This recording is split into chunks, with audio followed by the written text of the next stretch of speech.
Chapter 632. In his decades in the southwest, he had not lost to Zhangqiu Jianqiong, nor had he lost to Mengshi Zhao or Jelifeng. But in the end, he had lost to a teenager from the Tang dynasty. His decades of scholarly fame had finally become a wedding gown for him. To Daluan Ruozhen, this was completely unacceptable. No, there's still a chance, there's definitely a chance, Daluan Ruozhen clenched his fists. Mengshi Zhao and Uzun had not lost yet. Although Jelifeng had fallen, Mengshi Zhao and Uzun still had their soldiers. The allied army still far outnumbered the Tang dynasty. As long as they could gather the Mengshi Yusang army, no, the Mengshi Zhao army could no longer be gathered. Having lost Jelifeng, Mengshi Zhao had no heart to continue fighting. But Uzun still had a chance. As long as they could gather the Uzun cavalry and stabilize order, at the same time drawing the Annam Protectorate down from the summit, the Mengshi Yusang army still had a chance to defeat the Annam Protectorate. Cavalry did not exceed 10,000, but more than 10,000 was impossible. Right now, the Uzun cavalry definitely still had more than 10,000. If they gathered together, as long as they were not on the mountain, they could still fight. All Uzun soldiers, hear my order and gather. Blow the horn. Daluan Ruozhen urged his horse forward, attempting to restrain the disorderly army. As a people of the plateau, the Uzun were vicious and warlike. Compared to the Mengshi Zhao, they were much more orderly. In a few short moments, a large number of fleeing Uzun cavalry had gathered at Daluan Ruozhen's side. Just when Daluan Ruozhen was about to organize his army and launch a counterattack. But in the next moment, this dream was shattered. Kill! A sound like a landslide or a tsunami suddenly came from behind him, and the ground trembled. Daluan Ruozhen turned around and saw a scene that made his blood run cold. It was an unforgettable scene. In the distance, a dense, endless army was swarming towards this place. In the army, the dragon flags that represented the Tang dynasty were especially eye-catching. The reinforcements of the Tang dynasty. A thought flashed through Daluan Ruozhen's mind, and his blood froze. After such a long time, the reinforcements of the Tang dynasty finally arrived at this time. It's over. Daluan Ruozhen was completely disheartened. On the summit, the Mengshi Yusang army was in complete disarray, the Annam Protectorate in hot pursuit. At the base of the mountain, reinforcements were arriving. Besieged both internally and externally, although Daluan Ruozhen was extremely unwilling, at this time, he also understood that the situation was hopeless. Even if he wanted to regroup and fight again, it was too late. Retreat! Retreat! Daluan Ruozhen gave a long, unwilling sigh as he finally gave the order to retreat. He had truly lost this battle. Uzun had also lost. For the first time, he had suffered a crushing defeat in the southwest of the Tang dynasty, tasting the greatest defeat of his life. Rumble. Daluan Ruozhen's order had drawn away the last sliver of hope of Uzun and Mengshi Zhao. Now, the Mengshi Yusang side no longer had any hope of reversing the tides of the war of the southwest. Drip drip drip. All the Uzun cavalry followed Daluan Ruozhen, mingling with the routed army as they fled into the distance. Behind them, the nearly 1,000 Wuxia steel soldiers of the Annam Protectorate and Li Sai were in hot pursuit. They didn't even dare to turn their heads, nor did they dare to attempt to defeat the Tang dynasty reinforcements on the distant plains. After continuously trying Mengshi Zhao's rice, these warriors of the plateau had already become extremely weak, their physical strength greatly diminished. They were no longer as fierce as they had been. Listen to Prime Minister's order. Retreat. Like a collapsing mountain, countless Tibetan reinforcements fled in panic. Behind him, wails and screams could be heard. With the momentum lost, no one could regain their initial bravery. Congratulations to user for killing 89622 Mengshi Yusang soldiers. Congratulations to user for killing 98415 Mengshi Yusang soldiers. Congratulations to user for killing 109477 Mengshi, Yusang soldiers. Congratulations to user for killing 121449 Mengshi, Yusang soldiers. A string of voices rang out in Wang Chong's mind. At this point in the battle, there was no longer any need for Wang Chong to give orders. On the entire battlefield, Uzun included, no one had the slightest desire to fight. All the Tang people needed to do was pursue and kill. Countless Mengshi, Yusang soldiers were felled. Wang Chong's tactic of splitting up the cavalry had played an enormous role. Although they were fleeing, at least half of the soldiers had been unable to effectively escape due to the chaos on the front lines. In the end, they could only be harvested like straw. The entire battlefield was littered with corpses, and blood was like a river that floated on the ground. Corpses of the skyquaking giants, the Arai elephants, the warhorses, the Mengshi, Yusang army, and all sorts of shattered war machines, they were scattered everywhere. But at this moment, Wang Chong was halfway up the mountain, his attention completely drawn to the distant reinforcements.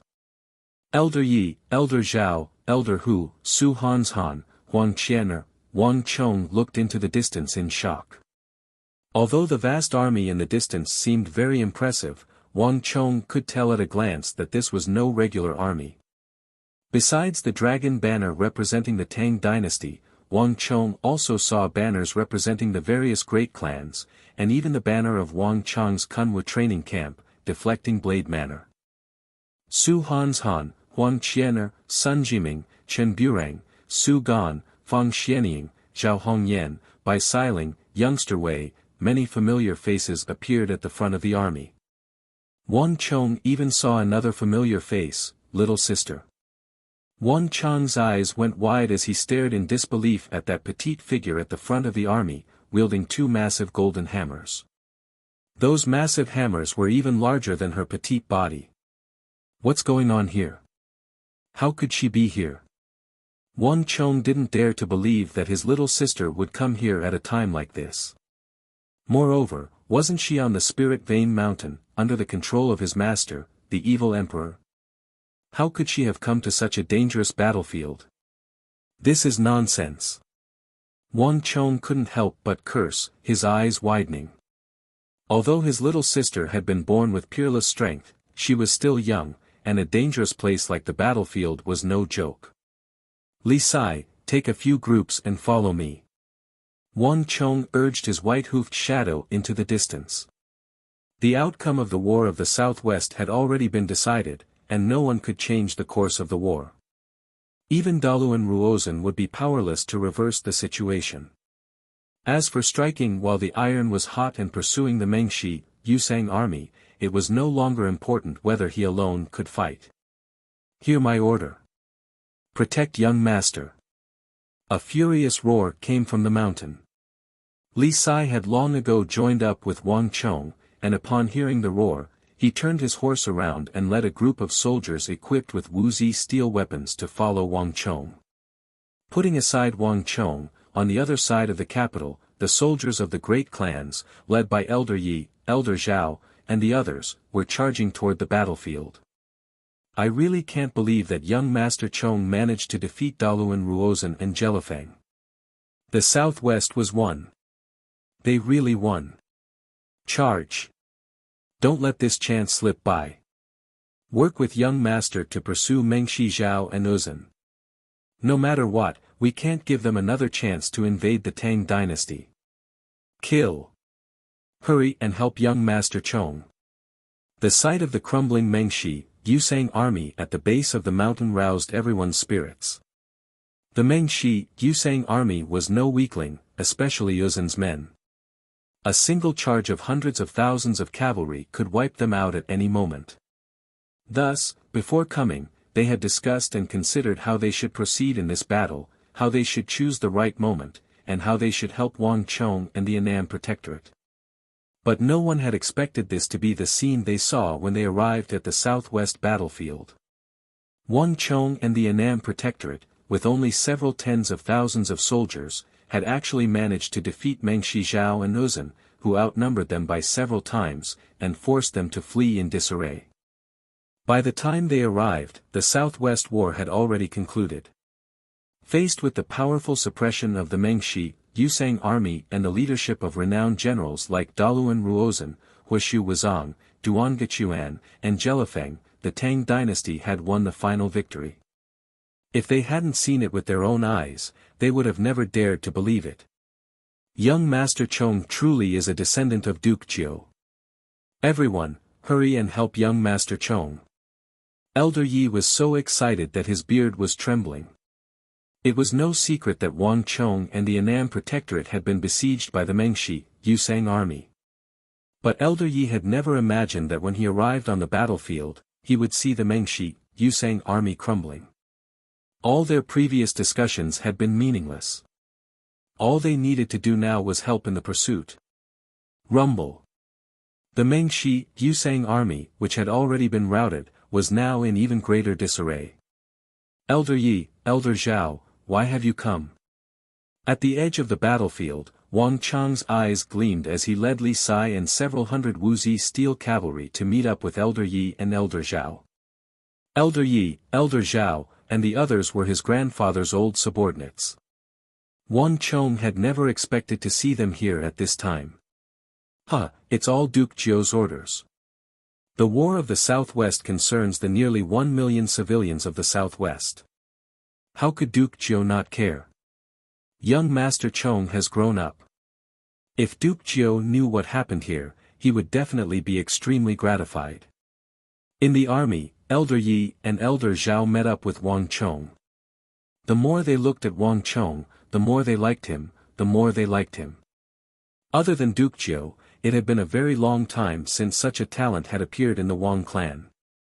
Duke Jiu's eldest son, Wang Zhen, had not reached this level, and his second son, Wang Yan, and even his eldest grandson, Wang Li, Wang Fu, and Wang Bei, were still quite a distance away.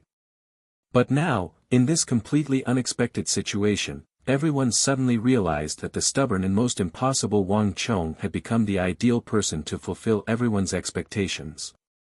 To be more precise, his performance had already far surpassed everyone's expectations. Not even Duke Jiu of the past had such an astonishing performance at such an age. Right, Elder Yi, Elder Zhao, where's little sister? Wang Chong suddenly asked. His little sister was still too young, and this sort of bitter battlefield was not suitable for her. He had to bring her out. Moreover, if something happened, Wang Chong didn't know how to explain it to his mother in the capital. Isn't young Lady Yao here? Elder Yi was about to say that Wang Xiaoyao was here, but when he turned his head, he froze. Where was the slightest trace of him? In a flash, Wang Chong's face was as gloomy as water. From the looks on the faces of the two elders, Wang Chong knew that his little sister had definitely seen him in the army and was intentionally avoiding him. The plains were different from the mountains, and one's field of vision was not as wide. Even Wang Chong would find it difficult to find a single person in the vast army. Especially when his little sister was hiding from him. What nonsense! Wang Chong was furious. Chapter 633. The Yuzhen had been defeated, utterly defeated. Mengshi Zhao had also been defeated. There was no longer any suspense in the Southwestern War. As the Tang dynasty pursued the Mengshi, Yusang army from 180,000 to 90,000, the Mengshi Zhao army finally understood and began to scatter, fleeing in every direction.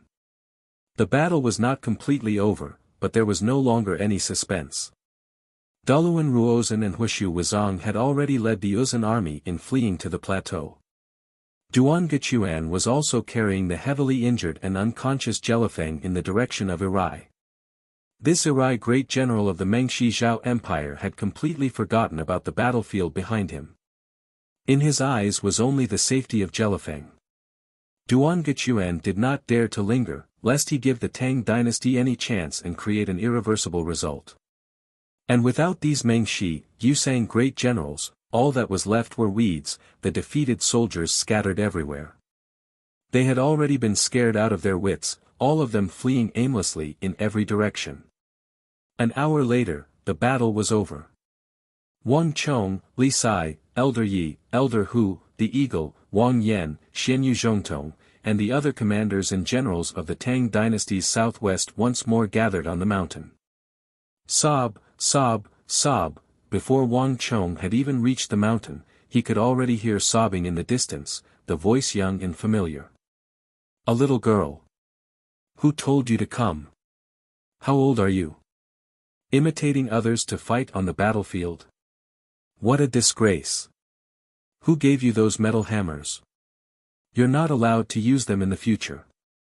From a distance, Wang Chong could hear his father Wang Yan's stern reprimand. Raising his head, he saw a little girl of 12 or 13, dressed in armor, her hair in pigtails. She was currently wiping away her tears as she quietly wept in front of her father and big brother Wang Fu. Little sister, listen to big brother. This is not a place you should come to. At the side, Wang Fu was also persuading him with a sincere expression. Only the youngest sister of the Wang clan, Wang Xiaoyao, who was born with unparalleled strength, could make Wang Yan and Wang Fu scold her at the same time with such a serious expression.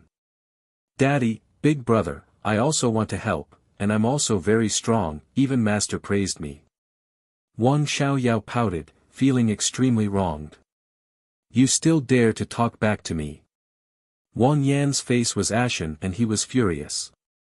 Seeing that her father was truly enraged, Wang Xiaoyao finally shut her mouth, not daring to say anything else. You're still running. I'll let you suffer a little. Wang Chong rode the white-hoofed shadow slowly up the mountain. He couldn't help but laugh inwardly at his sister's deflated appearance. This damned girl ran away as soon as she saw him. Even if her father and big brother weren't here, Wang Chong would still teach her a lesson. Now, it was even better. She was so willful, so she had to suffer a little. Young miss. Although Wang Chong had managed to restrain himself, the eagle couldn't help but subconsciously call out when he saw Wang Xiaoyao being scolded. It was this sound that made Wang Xiaoyao tremble all over and immediately turn around. Third brother, daddy and big brother are both scolding me. Quickly come and help me. Wang Xiaoyao's eyes were filled with tears. When she saw Wang Chong, it was as if she had found her pillar of support. She rushed over and hugged his white-hoofed shadow, crying non-stop. It's useless even if you find your third brother. No one is allowed to speak up for her today. Wang Yan was unable to restrain his anger. He had been greatly angered by Wang Xiaoyao. The Wang clan was a clan of ministers and generals. Wang Xiaoyao was only 12 or 13 years old, yet she was charging into the battlefield like a boy. If word of this got out, it would be unseemly. Wang Yan had always valued the clan's traditions, so how could he tolerate such a thing? It was master who told me to come. He said I could help you. Wang Xiaoyao raised her head and looked innocently and aggrievedly at her third brother. You're still quibbling. Wang Yan was furious. However, at the side, Wang Chong's heart stirred and he revealed a thoughtful expression. The master that his sister Wang Xiaoyao spoke of was unknown to others, but Wang Chong knew that it was his master, the evil emperor. You said that master told you to come. Wang Chong raised his eyebrows and looked at his little sister. Yes, otherwise, do you think he would have let me out? Wang Xiaoyao raised her head and said, her eyes filled with grievance. Wang Chong glanced at it, a pensive look in his mind. His little sister didn't look like she was lying. Moreover, with master's abilities, if he didn't want her to leave, she wouldn't be able to leave even if she overturned the heavens. Father, let's forget about this matter. Little sister is still young. I'll look after her in the future. Wang Chong turned his head and said to his father, Wang Yan. Speaking of which, it was strange. At the start, Wang Yan's face was ashen and he couldn't restrain his anger. However, the moment Wang Chong spoke, Wang Yan's expression changed and he actually listened. The anger that filled him actually dissipated by 70 to 80% in that instant. I'll let you off for now on account of your third brother. If there's a next time, I'll break your legs. Wang Yan's expression was as cold as frost. Hearing this, Wang Xiaoyao suddenly raised her head and looked at her third brother, Wang Chong, then at her father, Wang Yan. Her eyes were filled with shock. She didn't remember when her father had been so easy to talk to. Moreover, why did third brother's words become so effective? Little sister, don't do it again. Go quickly. Wang Fu also waved his hand and said, his expression looking much better. Wang Xiaoyao was even more shocked. However, there was no time to think too much at this time. She had been reprimanded here for a long time. Now that she heard that she could leave, she immediately felt as if she had been pardoned. She let out a low cry and ran away. Father, how are your injuries? Once his little sister was gone, Wang Chong dismounted from his horse and quickly walked up to his father, Wang Yan. To shoot a person, first shoot the horse; to capture the bandits, first capture the ringleader. Although the ambush on Jelifeng had succeeded according to Wang Chong's plan, Wang Yan and Xian Yuzhongtong had not come without paying a price. Huishu Wuzong and Duangechuan had each landed a palm strike on them. Fortunately, we won the War of the Southwest. That's the most important thing. Wang Yan said. His face was a little pale, but his overall complexion was fine. The mighty miracle god array gathered everyone's strength, so when one was injured, a significant portion of the damage was transferred to the others. Thus, Wang Yan's injuries were not as serious as imagined. But a period of recuperation was unavoidable. Upon receiving this affirmation, Wang Chong breathed a long sigh of relief. The eagle. On the other side, Wang Yan's gaze shifted from Wang Chong to the eagle behind him. These words were so sudden that Wang Chong and the eagle were both flabbergasted. The eagle had been at Wang Chong's side for so long, but this was the first time Wang Yan had spoken to him of his own accord. Yes, master. After his initial shock, the eagle quickly stepped forward and respectfully bowed to Wang Chong's father, Wang Yan. You're skilled in raising eagles and sparrows to send messages, correct? Wang Yan solemnly asked. Yes, master. What orders does master have? The eagle deferentially said. The War of the Southwest is over. Meng Shizhao and Uzun have already lost. Without enough provisions, it will be very difficult for them to mount any sort of counterattack. The entire imperial court is still waiting for news from us. Send an eagle to send this news to the capital. Those officials should be getting impatient. Wang Yan sternly said.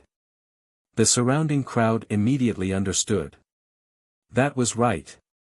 The War of the Southwest was the beginning of everything. This war had attracted the attention of countless people. At this special moment, a message that could calm the hearts of the people was far too important.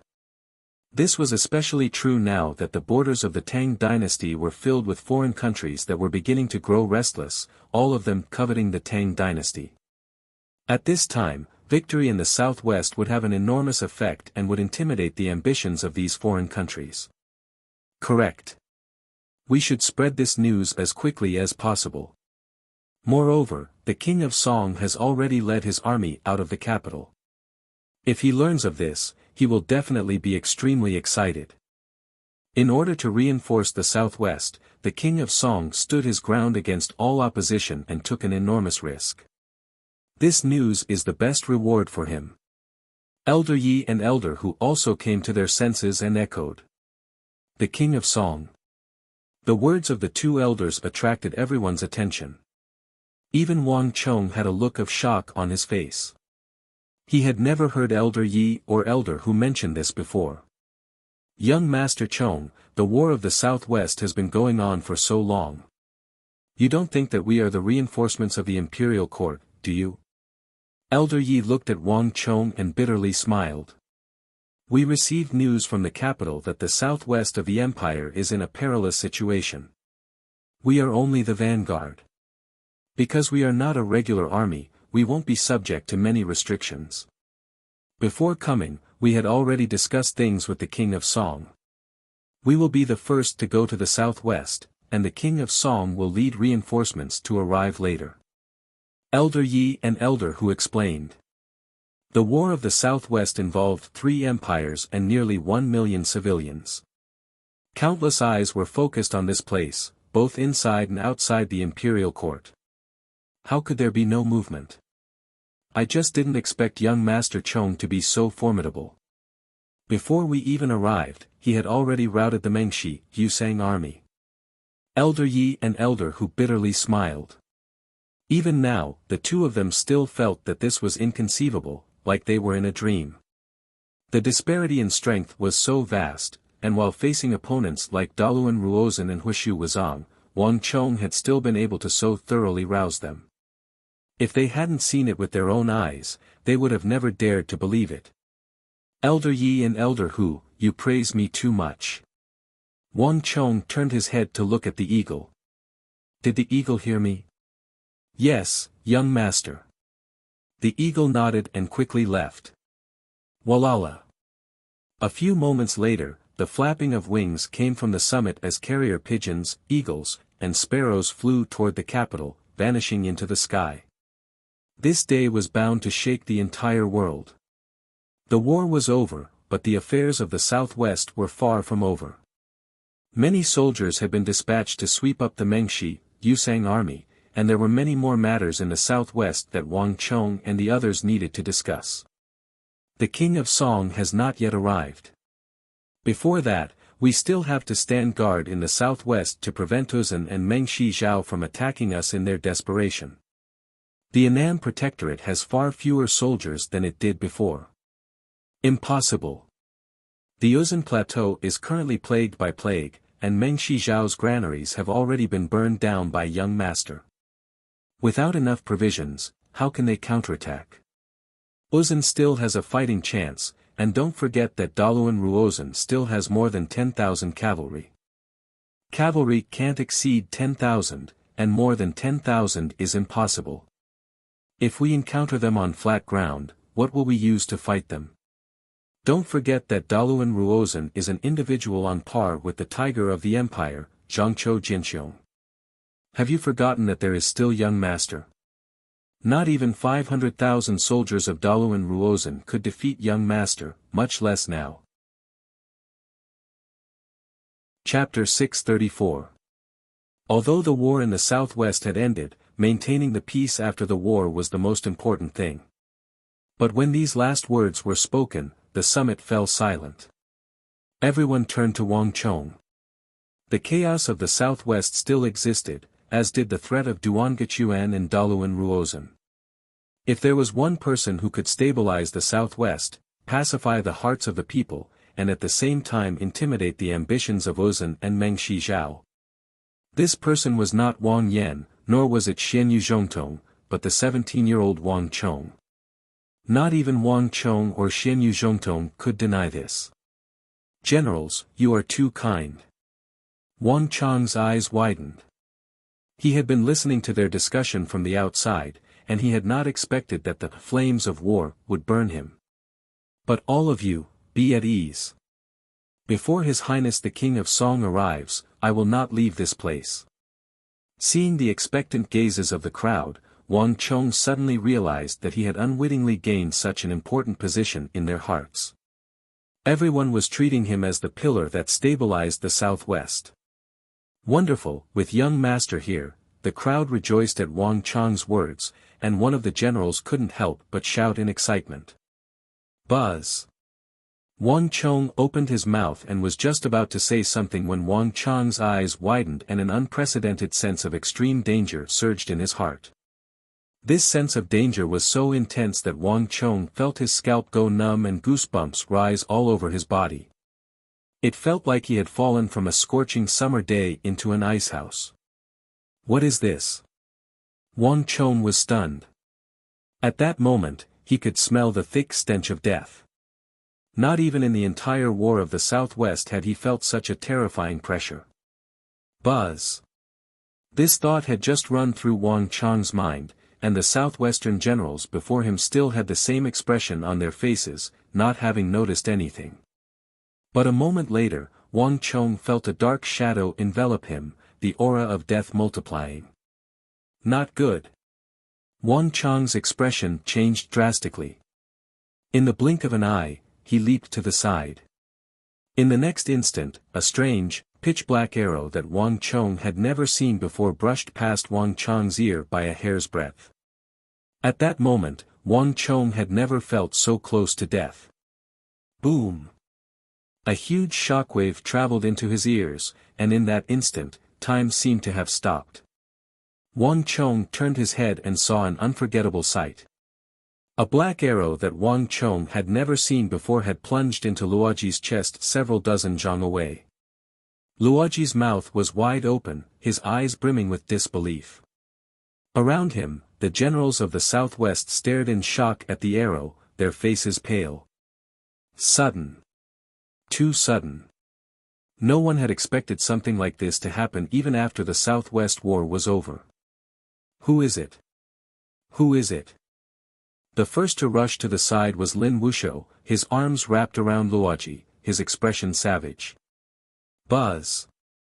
Wang Chang's pupils constricted as he turned in the direction the arrow had come from. But the area for several dozen li around him was empty, with no one to be seen. Impossible. With a thought, Wang Chong raised his head to the horizon.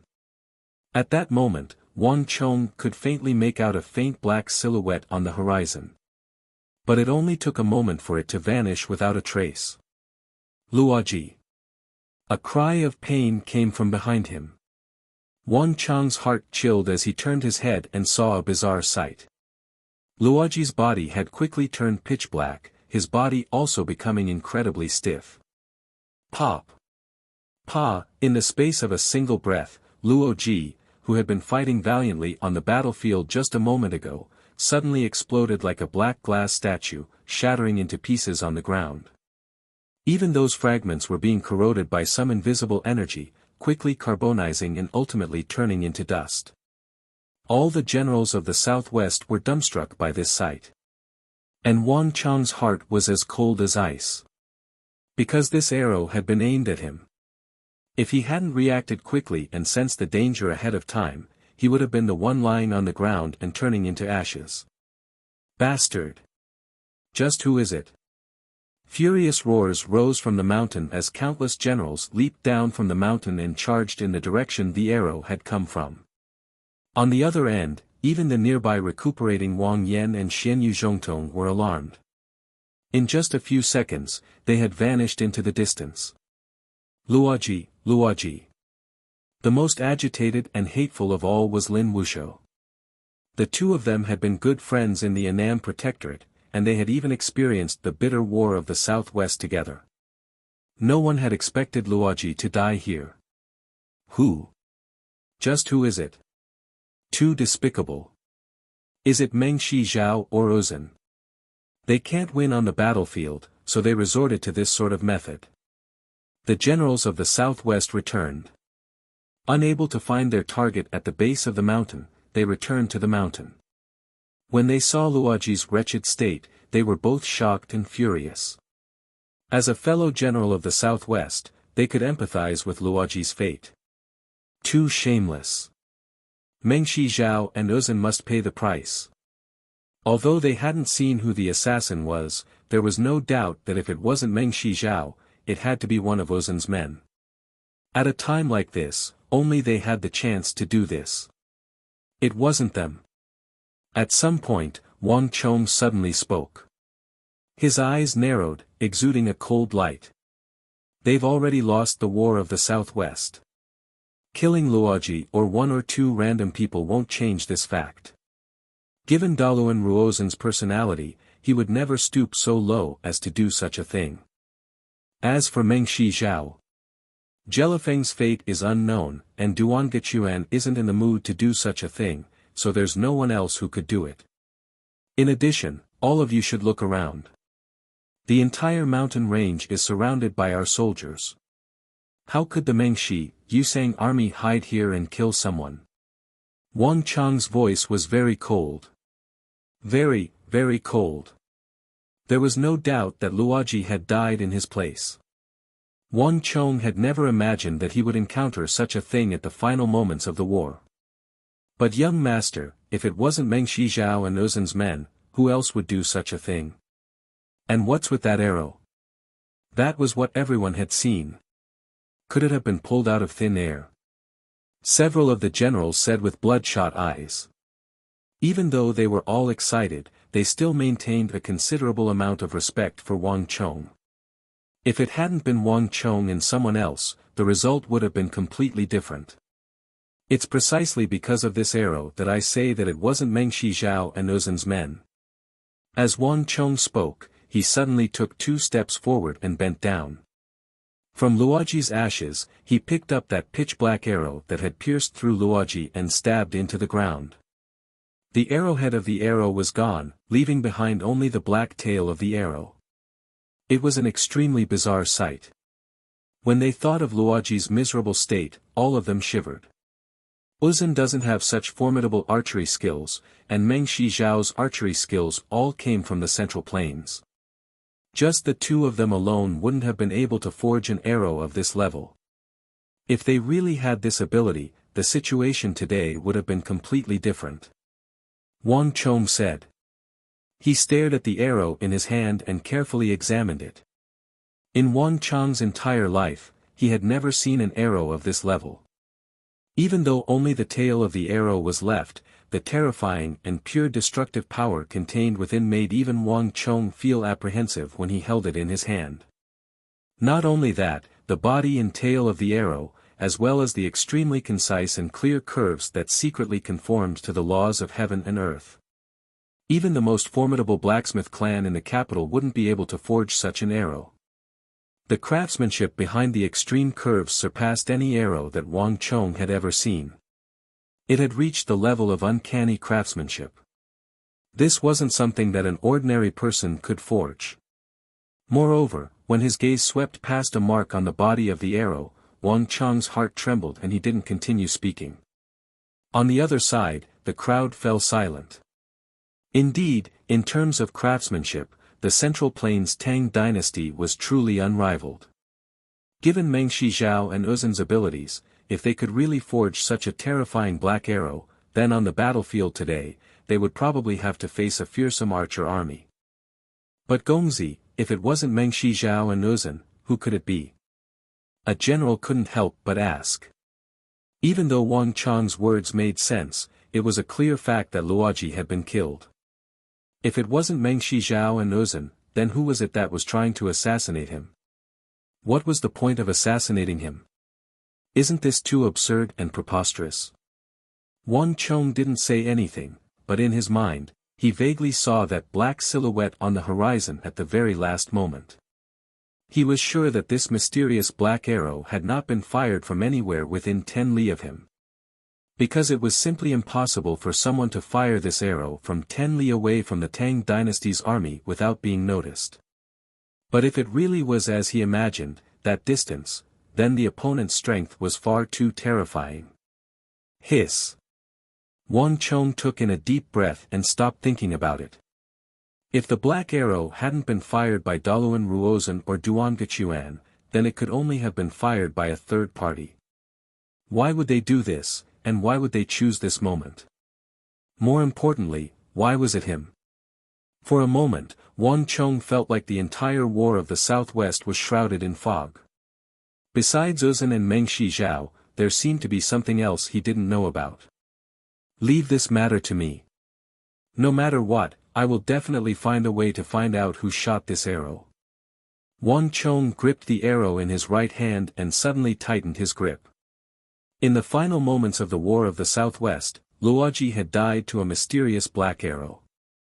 No one had expected this. But only a scant few people knew of this matter.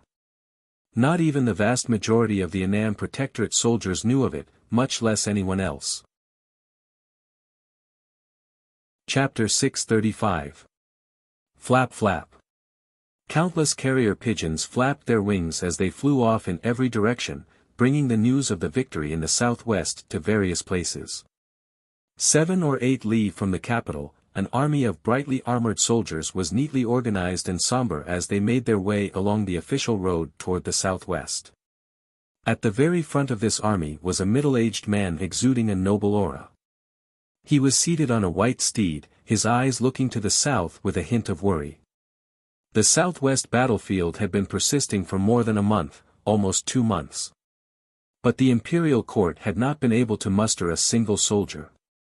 2 months was an extremely long time for the southwest, but for the massive empire, which involved the mobilization of resources from all sides, it was simply not enough. Although the Bureau of Military Personnel, Bureau of Personnel, and Bureau of Agriculture were doing their utmost, it was still not enough. The King of Song had also done his utmost, overriding the objections of the masses and transferring 30,000 soldiers from the imperial army. Only then did he manage to gather 70,000 well-trained soldiers capable of battle and send them to the southwest. But truthfully speaking, not even the King of Song was confident that these 70,000 soldiers would be of any use. After all, the Mengshi, Yusang side had more than 500,000 soldiers. But the southwest was a major affair, and the King of Song had no choice but to go. Moreover, it involved Wang Chong. Wang Chong, this king is already doing his utmost. I hope that you can hold on. I hope that I can still make it in time. The King of Song quietly said to himself as he gazed at the overcast sky. News had long ago come from the capital that Wang Chong and the Annam Protectorate had been surrounded by the Mengshi, Yusang army on a mountain and were in dire straits. There was even a rumor that by the time the imperial court received the news, Wang Chong and the 180,000 soldiers of the Annam Protectorate would already be dead.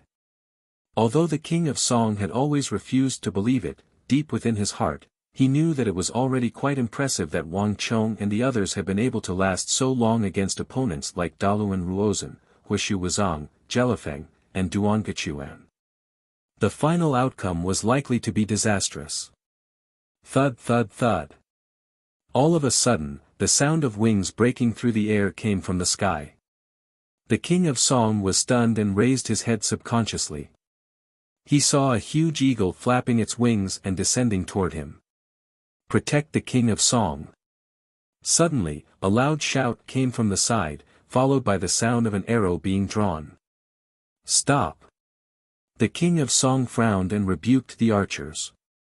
At the same time, he extended his arm and allowed the giant eagle to land on it.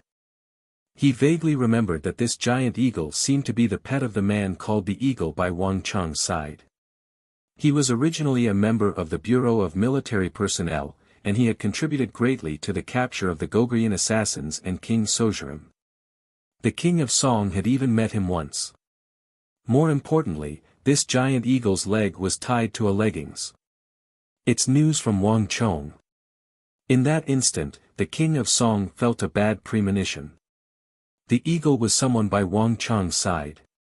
Could it be that, the King of Song reached out and removed the leggings from the eagle's leg? Ha ha ha, this is great. This is great. The next moment, the frown on the King of Song's face eased, and he burst into laughter. In that instant, everyone was dumbfounded. This was especially so for those from the King of Song residence.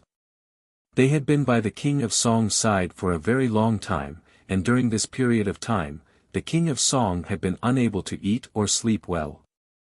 This was the first time they had seen the King of Song laugh so happily and carefreely. It was as if the gloom that had plagued him for the past few days had been swept away.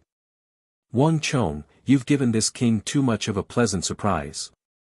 The King of Song held the unwrapped news from the leggings, his face red with laughter, his eyes brimming with joy. Hurry and pass on this king's order. Tell the imperial court that we've won a major victory in the southwest. Rumble. The last 5 words sent the army of 70,000 into an uproar. Everyone was dumbfounded, their faces filled with disbelief. On this trip to the southwest, everyone had been prepared to die. But what had they heard? A major victory in the southwest? It can't be wrong. It's stamped with the seals of Wang Yen and the Annam Protectorate. The major victory in the southwest is already beyond doubt. The civil and military officials of the imperial court must have all been ranked. Hurry and pass on this news. This is the best news the Tang dynasty has heard in recent times. The king of Song roared with laughter. Wang Chong. It was Wang Chong again. The king of Song had never imagined that he would give him such a pleasant surprise. An army of 100,000 against an army of 500,000, and they had even defeated generals like Daluan Ruozan, Huishu Wuzan, Duan Gechuan, and Jelifeng. This was nothing short of a miracle. Not even he knew how Wang Chong had done it. But the news would not lie, and neither would the seal. More importantly, it had Wang Yan's personal signature. Anyone could lie, but Wang Yan was upright, and the seal of the Annan Protectorate's army would not lie. Pass on my order. All soldiers are to head southwest. Travel day and night, and set out immediately. The king of Song's voice resounded through the heavens. In the next moment, the army set off with a rumble, their speed several times faster than before. As the army set out, countless carrier pigeons flew toward the capital. The capital of the Tang dynasty. In the northeast corner of the imperial palace, there were many halls with flying eaves and arches. Several guards dressed in golden embroidered robes stood there motionlessly like statues. These were the profound secrets guard of the palace. They only had one mission, to receive news from inside and outside the palace. Other than that, they were not allowed to act rashly. Walala. Suddenly, the sound of fluttering wings came from the sky. The guards were startled and raised their heads, only to see a white messenger pigeon drawing a curve in the sky, accurately landing on a corner of the eaves that wasn't very high. This is. A hint of confusion flashed through the golden-robed guard's eyes. He subconsciously walked up and took the leggings off the pigeon's legs. It's a letter from King Qi. The guard came back to his senses. He took 2 steps forward and undid the leggings. With just a glance, the guard staggered and almost fell to the ground. Great! Milord, to the west. We've won a great victory in the southwest. The guard waved the letter in his hand, his entire body in excitement as he subconsciously began to run forward. Boom! When the news on the letter spread, the entire imperial palace was thrown into an uproar. The War of the Southwest had lasted for nearly 2 months. By now, even the maids and eunuchs of the palace knew that the War of the Southwest was the greatest event in the empire. No one had expected that the Southwest War would be won. The entire imperial palace was abuzz with joy. As the king of Song's carrier pigeon flew into the imperial palace, another carrier pigeon flew into the estate of the Wang clan of the western part of the city. What? A great victory in the southwest. Chong'er actually won. Wang Chang's big uncle, Wang Zhen, gripped the armrests of his chair and stood up, his beard trembling in excitement. Master, it's absolutely true. It's a letter from the king of Song, and there's even the king of Song's seal on it. There's no doubt about it. A guard of the Wang clan below the hall confirmed once more. Wonderful. Wonderful. Wang Zhen's eyes were moist, his expression one of excitement. Wang Yan, Wang Fu, and Wang Chong were 3 descendants of the Wang clan who were on the southwest battlefield. Inside and outside the capital, in all levels of the imperial court, no one was paying more attention to the southwest than Wang. General Wang Zhen had woken up in the middle of the night many times, unable to sleep, precisely because he thought about the southwest battlefield, because he thought about how Wang Yan, Wang Fu, and Wang Chong might have died in the southwest. Alas, there was nothing he could do. The current imperial court had no more soldiers to use. Even if he was an important official in the imperial court, he was still powerless. The 70,000 soldiers led by the king of Song was the last force the imperial court could send. But Wang Zhen had never expected that the king of Song would send news of a great victory in the southwest not long after he set off, not even having reached the southwest. The 100,000 soldiers of the Tang dynasty had actually defeated the 500,000 soldiers of the Mengshi, Yusang army led by Daluan Ruozhen and Jelifeng. This news was far too shocking. If he had not heard it with his own ears, Wang Zhen would have never believed it. But Wang Zhen knew that the king of Song would never lie about something like this. "Chong'er, I just knew that you wouldn't disappoint me." Wang Zhen was so excited that he lost his composure. "Someone! Prepare my official robes. I want to go to court immediately. Ha ha ha, today is the day that our Tang dynasty can hold its head high, and it is also the day that our Wang clan can hold its head high. Hurry!"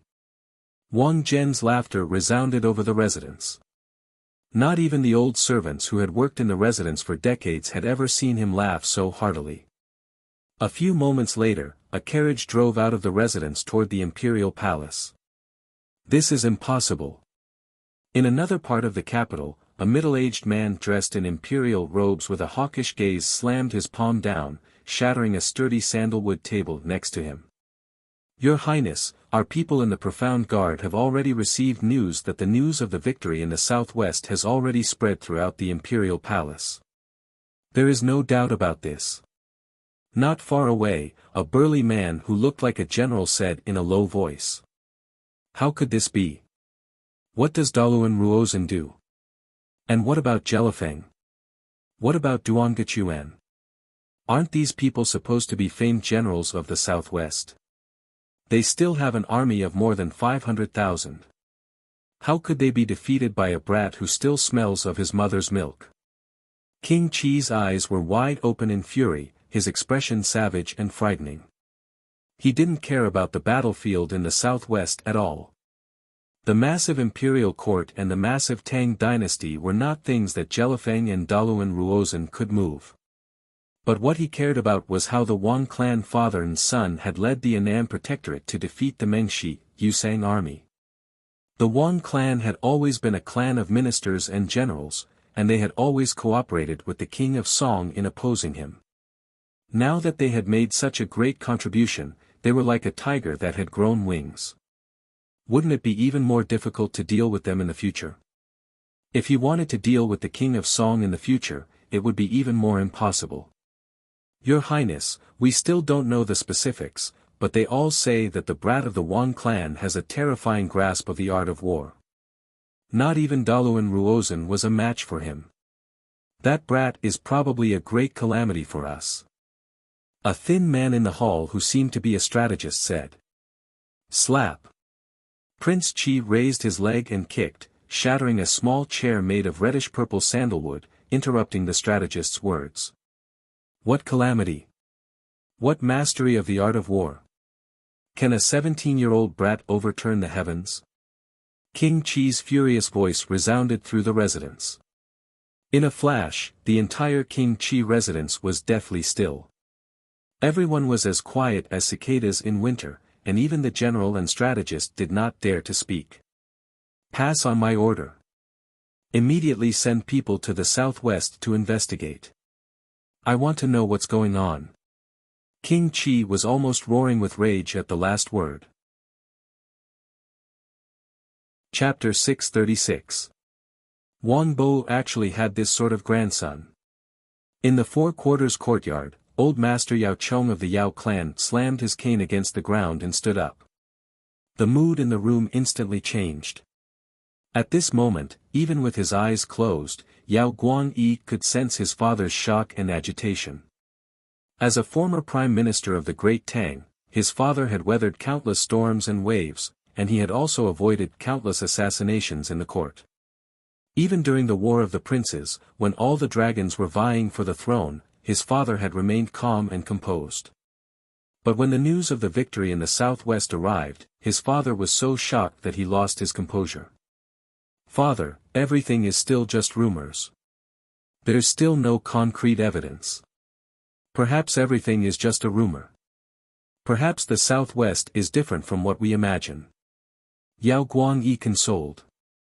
"Guangyi, you've been an important official of the court and a general on the border for so many years. Can't you even tell if the news is real or fake?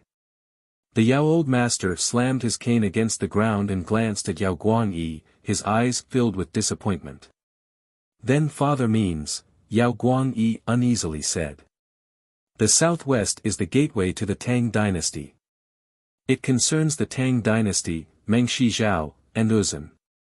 It also concerns the future fate and future of the Tang dynasty. If the southwest fails, do you know what the consequences will be for the Tang dynasty? The eastern and western Turkic Khaganates, the Goguryeo Empire, the Khitans, the Shi, the kingdoms of the western regions, the Abbasid Caliphate and Karak Spazinu, how do you think they will react?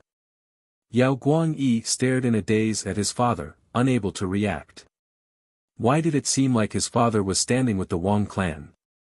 Guangyi, although we stand on different sides from the Wang clan, this matter has nothing to do with the Wang clan. It has to do with the Tang dynasty. Do you know why our Yao clan has always enjoyed the boundless grace of the emperor and never waned? It's not because we're fighting with the Wang clan, not because we're fighting with the king of Song, and certainly not because we're standing with King Qi. It's because our Yao clan puts the interests of the Tang dynasty above all else. Guangyi, although you're experienced, you're still a little lacking. Yao Chong looked at his son with disappointment in his eyes. He had fought with Wang Jiuling for most of his life and had never lost to him. However, in terms of descendants, he had truly lost. Not only was the Wang clan prosperous, but they also had someone like Wang Chong. Yao Chong searched the entire Yao clan, but he couldn't find a single person who could be mentioned in the same breath as Wang Chong. Even Yao Guangyi couldn't compare, let alone the others. I didn't expect the Wang clan to produce such a character. I've suppressed the Wang clan for half my life. Perhaps 100 years later, the descendants of the Yao clan will have to look up to the Wang clan. Old Master Yao heaved a long sigh in his heart and remained silent for a long time. Old Master, the imperial court has sent a report. They want Old Master Yao to enter the court and immediately participate in the court meeting. A voice suddenly came from outside the door. Yao Guangyi shuddered and turned around. Ha ha ha, victory. Young Master Wang actually won. Our Tang dynasty has won. At this moment, the Cheng, Huang, Lu, and Zhang great swordsmithing clans were rejoicing. The residences of the great clans were decorated with festive red lanterns, and even the swordsmiths and sword shops of the capital were decorated with lanterns and streamers in celebration. News from the imperial court rarely made its way to the marketplace, but this time was different. The moment the news from the southwest reached the capital, the imperial court seemed to have the intention of immediately spreading the news. In the last 2 months, the entire capital had been in a state of anxiety and trepidation. All sorts of unsettling news had flown in like snowflakes. At a time like this, they truly needed news of a major victory. The weapons that young master used in his campaign in the southwest, the bows, arrows, and ballistae, were all forged by us. With this major victory in the southwest, the imperial court will definitely reward us handsomely. The 4 great swordsmithing clans and the various swordsmiths and sword shops of the capital were all ecstatic. When they had been forging all sorts of weapons for Wang Chong, none of them had imagined that Wang Chong would be able to use these weapons to defeat Uzun and Mengshi Zhao in the southwest. Now that Wang Chong had won a major victory, all of them were sharing in the glory. What? The southwest was won. The southwest was actually won. In the estate of a great clan in the capital, a dignified clan head stood up in shock, his face brimming with disbelief. Young Master Chong of the Wang clan actually defeated Daluan Ruozhen and Jelifeng? Impossible, simply too impossible. The news from the southwest was shocking to all the clans, especially those who had a relationship with the Wang clan and had loaned their experts to Wang Chong. This is a gargantuan achievement. I didn't think that this young master would be so formidable. At this moment, all the clan heads had an extremely deep, awe-inspiring impression of that young master of the Wang clan who had used Wuxia steel weapons to exchange for guards. Using 100,000 soldiers to fight against 500,000 soldiers, including a considerable number of cavalry, was a magnificent feat that would strike fear into the hearts of most people. It seems like we have to reconsider our relationship with the Wang clan.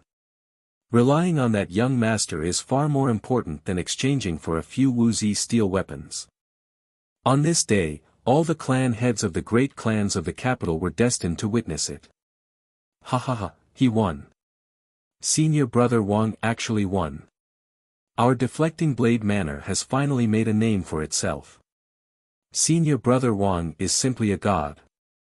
With him in our Kunwa training camp, we'll definitely be able to suppress the other two training camps. Ha ha ha, let's all go join deflecting blade manor. It was established by young Master Wang, so I'm willing to watch the gate for him. When the news of Wang Chang's victory in the southwest reached the Kunwa training camp, it immediately caused a massive upheaval. Zhao Qianqiu, who was playing chess in deflecting blade manor, almost shattered the chessboard under his feet. Is this true? Zhao Qianqiu stammered, unable to form a coherent sentence. Although he had sensed Wang Chang's talent on the first day he entered the Kunwa training camp and had determined that he was no ordinary person, Zhao Qianqiu had never imagined that Wang Chong would be able to accomplish such a feat. Daluan Ruozhen and Duan Gechuan were figures that Zhao Qianqiu didn't even dare to think about. But Wang Chong had actually defeated them in a head-on battle, and in a situation where the other side had the advantage in numbers. Unbelievable. This is too unbelievable. Zhao Qianqiu's chest heaved, unable to calm down for a long time. The entire capital, from north to south, south, north, and south, from the nobility to the common people, was abuzz with joy. Cheers could be heard from all over the city, and many people even lit firecrackers in celebration. But at this moment, the most enthusiastic was not the common people, but the imperial court. Deep within the imperial palace, in Taiji Palace, all the civil and military officials of the court had gathered together with the Prince of Xiang and Marquis of Xiang. Ha ha ha, this is the best news the court has heard so far. Wang Zhen, Duke Jiu has given birth to a fine grandson. Your Wang clan has produced yet another pillar of the empire. In the imperial court, imperial censor Lu Ji's hair was grizzled, and he was 70 or 80 years old, but his face was ruddy. As soon as he entered the court, he clasped Wang Zhen's hands and began to shower him with praise. The old imperial censor was very old and had not attended court for many years. His status in the court was even higher than that of the other old imperial censor, Duan Chao. But this time, for the sake of Wang Chong in the victory in the southwest, he had dressed up to attend the court session. Wang Chong was only 17, but the old imperial censor had described him as a pillar of the empire. This was not something that a normal person could accept. But none of the civil and military officials dared to refute him. The victory in the southwest was simply too great. Based on the initial reports from the southwest, the Tang dynasty had lost around 160,000 soldiers. Even if Li Jingyi's reinforcements that had been ambushed were added up to 180,000 to 190,000.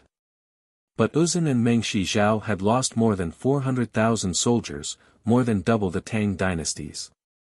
Moreover, a significant portion of these casualties had been Uzun's famed and ferocious cavalry. This victory would stun the entire world.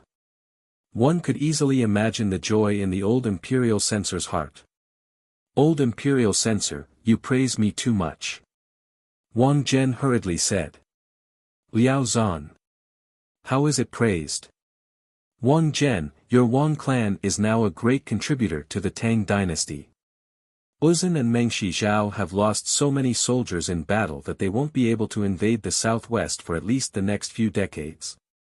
Wang Zhen had barely finished speaking when the Minister of Personnel and a group of officials immediately surrounded him. That's right. Today, the Wang clan is the greatest contributor to our Tang dynasty.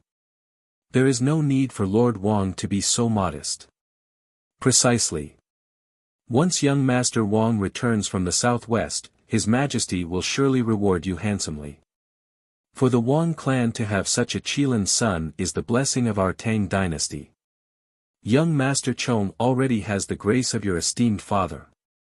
The officials of the Bureau of Revenue, Bureau of Personnel, Bureau of Military Personnel, Bureau of Agriculture, and the nobles of the court all gathered around to congratulate Wang General. This was especially true for those nobles.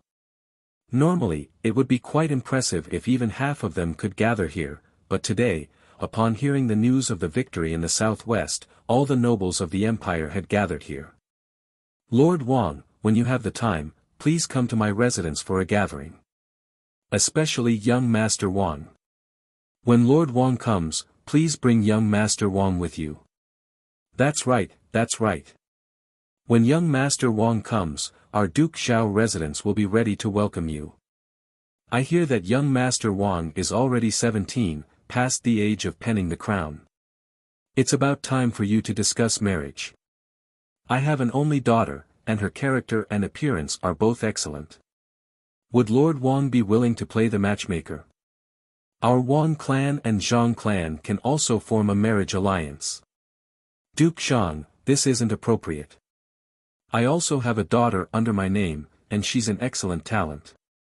In the imperial court, Wang Zhen was surrounded by the officials. Wang Zhen's face was glowing, and he was grinning from ear to ear. In his decades in the imperial court, this could be said to be his happiest day. In the entire imperial court, Wang Zhen and the Wang clan he represented were the undisputed stars. Even the prime minister of the Tang dynasty had been suppressed by him. Chapter 637. Bastard. This king is going to die from anger. In the hall, next to the coiling dragon pillar, King Qi clenched his teeth and clenched his fists, his face ashen and unsightly. He wanted to ignore the smug looks on the faces of the Wang clan and Wang Zhen, but on this occasion, the victory in the southwest, the entire country was celebrating. As an imperial prince of the Tang dynasty, a member of the royal family, he had to attend. On the other side, Tongluo Great General Abusi also had a nasty complexion. He had not forgotten Wang Chang's accusations against him in the regional commander's incident. Moreover, his only son, Abu Tong, had been hung on a flagpole in the Kunwa training camp by Wang Chong, humiliated and humiliated. But if even an imperial prince of the Tang dynasty like King Qi could not say anything, much less him. Damn it. I'll let you be smug for a while. I'd like to see how long you can stay smug for. In the hall, the officials who had always been King Qi's subordinates and were at odds with the Wang clan and the King of Song all had nasty expressions on their faces. But no matter how unconvinced they were, they had no choice but to shut their mouths and not utter a single word. Clang! The crisp sound of a bell in Taiji Hall attracted everyone's attention. All subjects, hear the decree. The Holy Emperor's lofty and dignified voice came from behind the high bead curtains. Have Wang Chong return to the capital as soon as the King of Song arrives in the southwest. There can be no delay. Long live His Majesty! Long live His Majesty! In an instant, all the officials, nobles, generals, and ministers kneeled on the ground. The hall fell silent. Boom! With the Holy Emperor's order, the news quickly spread throughout the world. Even the slowest person knew that Wang Chong had made a great contribution to the victory in the southwest. If the Holy Emperor summoned him back to the capital, he would surely be heavily rewarded. From this moment onwards, the Wang clan would become indescribably noble. After the Wang clan old master, the Wang clan had finally produced another pillar of the empire whose name could shake the world. Elder brother, we bet on the right one. After the court meeting, no one knew that in the depths of the imperial palace, in the Yuzhen palace, consort Tai Zhen was sitting on a bed. She slowly put down a piece of silk with the song of purity and peace written on it and let out a long sigh. Her expression was extremely relaxed. She already knew about the Holy Emperor's arrangements for Wang Chong as soon as the court meeting ended. That's right, ha ha ha. Who would have thought that I, Yang Zhao, would have such an amazing sworn brother? Even famous generals like Daluan Ruozan and Jelifeng were defeated by him. Sister, with such a sworn brother, our position in the palace will be as stable as Mount Tai. Yang Zhao looked at consort Tai Zhen in front of him with his hands behind his back and a smug expression on his face. But the effects of the victory in the southwest were not limited to the capital. While the entire capital was in an uproar, countless carrier pigeons flew like rain to the borders of the Tang dynasty. At the western border of the Tang dynasty, at the border of Longxi. What? The southwest border was won. Daluan Ruozan and Jelifeng were defeated. In the westernmost part of Longxi, in Big Dipper City, the tall and handsome Big Dipper great general of the Tang dynasty stood like a spear on the city walls. Across from him was an endless army of Uzan cavalry. The usually calm and composed Geshu Han, who would remain unperturbed even if Mount Tai were to collapse, also revealed a shocked expression upon hearing the news from the southwest. If he remembered correctly, Daluan Ruozan and Jelifeng were ambitious and ruthless characters of the southwest who stood on equal footing with the Annan Protector General and current Minister of War, Zhangqiu Jinqiu. Geshu Han had never fought with Jelifeng or Daluan Ruozan, and he had never even seen them in person. But Daluan Ruozan had seen Zhangqiu Jinqiu before. Even if the tiger of the Empire of the Southwest truly did have some outstanding qualities, Daluan Ruozan was still a formidable opponent. One could easily imagine the abilities of Daluan Ruozan and Jelifeng to keep someone like Zhangqiu Jinqiu in the southwest, forcing him to find a way to enter the imperial court and become Minister of War. But the southwest had been won. Without Zhangqiu Jinqiu or any other imperial great general, relying only on Wang Yan and Xin Yuzhongtong, they had managed to defeat the 500,000 soldiers of the Mengxi, Yusang alliance. Not even Geshu Han dared to imagine such a thing. Is this brat really that capable? Is the news confirmed? Are there no other reinforcements? Geshu Han's eyes widened as he held the letter. He had been holding this letter for some time now, but even now, Geshu Han found it hard to believe. That brat who had jumped up and down during the regional commander's incident and recklessly criticized him and the other protector generals actually had this sort of ability. This was far too astonishing. Great General, this matter is absolutely true, and it's not just us. Right now, similar news is being sent to the other protector generals and great generals on the border. On a mountain in the southwest, the youngest son of the Wang clan, Wang Chong, used an army of 100,000 to fight against the 500,000 soldiers of Daluan Ruozan, Wuxia Wuzang, Jelifeng, and Duan Gechuan. In the end, he completely routed them, killing more than 400,000 soldiers. This is already a fact that is set in stone. Daluan Ruozan has already retreated to the territory of the Ngari royal lineage on the Uzan plateau, and Jelifeng seems to have been heavily injured. She's currently by the Arai, her fate unknown. Nearby, a spy general of the Big Dipper army was bowing, his head hanging low. Buzz. Geshu Han said nothing, but his eyes couldn't help but twitch. Even he couldn't help but be moved by this accomplishment. Whether it was Daluan Ruozan, Wuxia Wuzang, or Duan Gechuan, they were all famed generals of the present age. Without Witadra Konglo and Dusong Mengpoj holding them back, even if he led the Big Dipper army south, he would have no problem stopping them. But to completely rouse them, not even Geshu Han had the confidence to do so. Those who could reach the level of great general were not too far apart in strength, and the majority of them had their own unique skills. They were not so easy to defeat. Every generation has its own geniuses. I didn't think that our Tang dynasty would also have such a peerless general. Geshu Han, this is a blessing for the Tang dynasty. There were light footsteps as a familiar figure exuding a dignified and tyrannical aura slowly walked out. Milord. Geshu Han hurriedly lowered his head at the sight of the Crown Prince's junior guardian, the war god of the Tang dynasty, Wang Zhongxi. Although he was already the commander of the Big Dipper army in Longxi, the Big Dipper great general of the Tang dynasty, Geshu Han would always treat Wang Zhongxi as a subordinate. Milord. Behind him, the others also hurriedly bowed. Wang Zhongxi waved his hand. The consecutive days of intense battles caused a trace of exhaustion to faintly appear on his face. However, his eyes were still sharp and peerlessly fierce. Anyone who stood in front of these eyes would faintly feel a sense of reverence and submission. In truth, there were very few people in the world who dared to stand in front of Wang Zhongxi and fight with him. If Uzun had not sent Witadra Konglo, the king of generals who had fought with Wang Zhongxi before, he probably would not have been able to hold on. Geshu, perhaps you still don't know.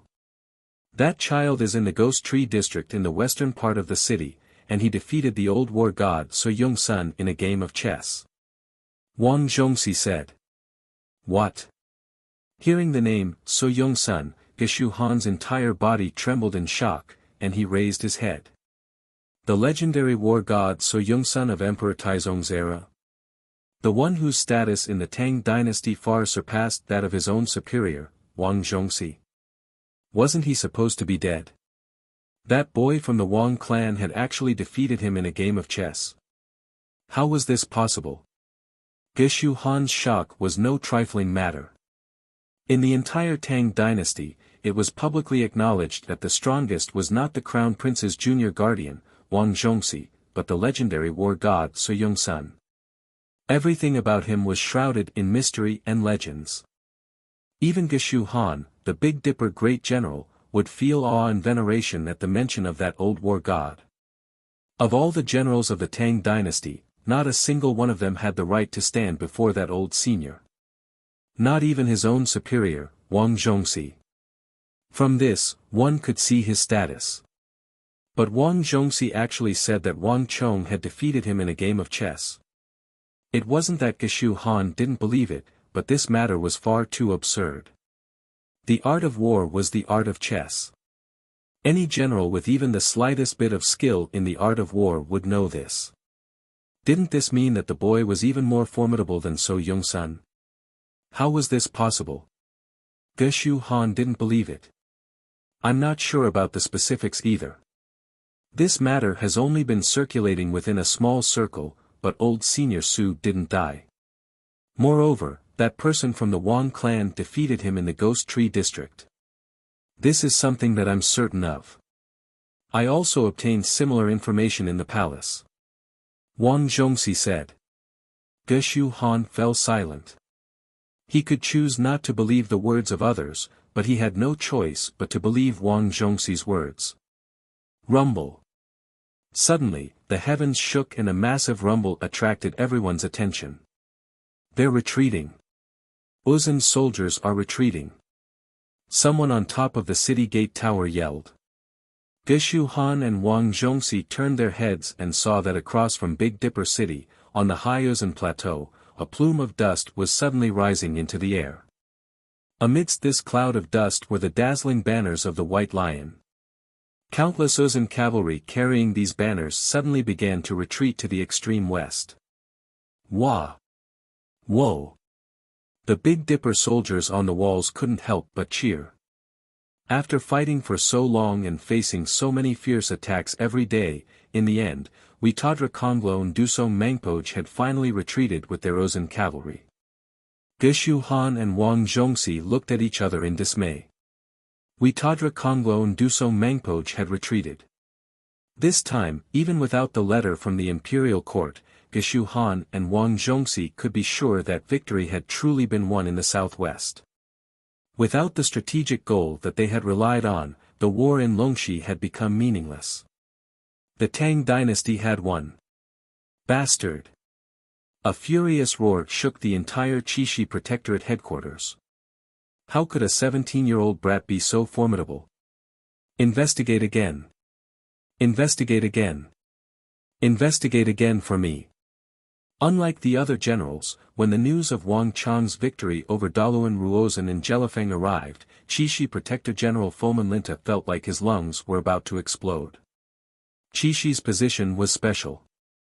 It had always been connected to Qinghai and Gansu, between the eastern and western Turks and the Uzun. It was a crucial route between the interior of the Tang dynasty and the towns of Annan. Thus, no matter what kind of war it was, Fomenlinta would not easily leave. Chapter 638. In the regional commander's incident, Wang Chang's petition to separate the Manchus from the Han showed that his intentions were reprehensible. He had ruined a great opportunity for the Hu of the Tang dynasty, and as a Hu protector general, Fomenlinta had always taken this matter to heart. Thus, in his rage, he had submitted a petition to have Wang Chong executed. But Fomenlinta had never imagined that he would receive this sort of news. That ignorant and incompetent brat in Fomenlinta's eyes had actually defeated the combined army of Daluan Ruozhen and Jelifeng in the southwest, killing more than 400,000 soldiers and rendering a gargantuan service. If this continued, wouldn't that brat be impossible to deal with? The existence of such a person in the Tang dynasty imperial court was extremely disadvantageous to the Hu generals on the border. How could Fomenlinta be happy when he learned of this matter? Send scouts to the southwest. I have to know what's going on here. I don't believe that a brat still wet behind the ears could have this sort of ability. Fomenlinta's voice resounded over the entire protectorate headquarters. In the distant four garrisons of Anxi and the Biting Protectorate in the extreme north, Gao Xianji, and Sishan, this day was destined to be an unforgettable one for the commanders of the Tang dynasty on the border. While the eastern and western Turkic Khaganates, the kingdoms of the western regions, Karak-Spa-Zinu, the Abbasid Caliphate, Goguryeo, the Khitans, and the Shi were increasing their forces around the Tang dynasty's borders, the greatest opportunity in change had actually come from the southwest of the Tang dynasty, which was viewed as the most dangerous, and most likely to fall. Chongqing, it seems like we underestimated that brat from the Wang clan who just came out of prison. In the residence of the Annan Protectorate headquarters, a handsome man with a dignified face and an aura as vast as the mountains and seas sat on a rosewood armchair. He held an exquisite teacup in his left hand as he slowly put down the letter in his hand. 180,000 against 560,000, he can kill 400,000. To be able to defeat Jelifeng and Daluan Ruozhen like this, I really can't imagine how a 17-year-old boy could be so powerful. In front of Gao Xianji, a short, ugly man with a dark face and a hunchback was sitting on the ground without any grace. He was holding his chin with one hand and thinking silently. Even though his face was extremely ugly and disgusting, the hunchback dark-faced man's eyes were exceptionally bright, clear, and full of wisdom.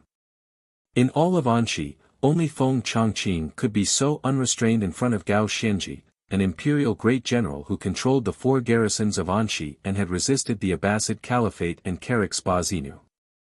In the regional commander's incident, a memorial to promote the Han, promote the Hu, had infuriated Gao Xianji, but not even Gao Xianji, the famed commander of the western border, could have expected that such an urgent matter involving the southwest would ultimately be resolved by that ignorant and incompetent Han brat who tried to please the crowd with claptrap.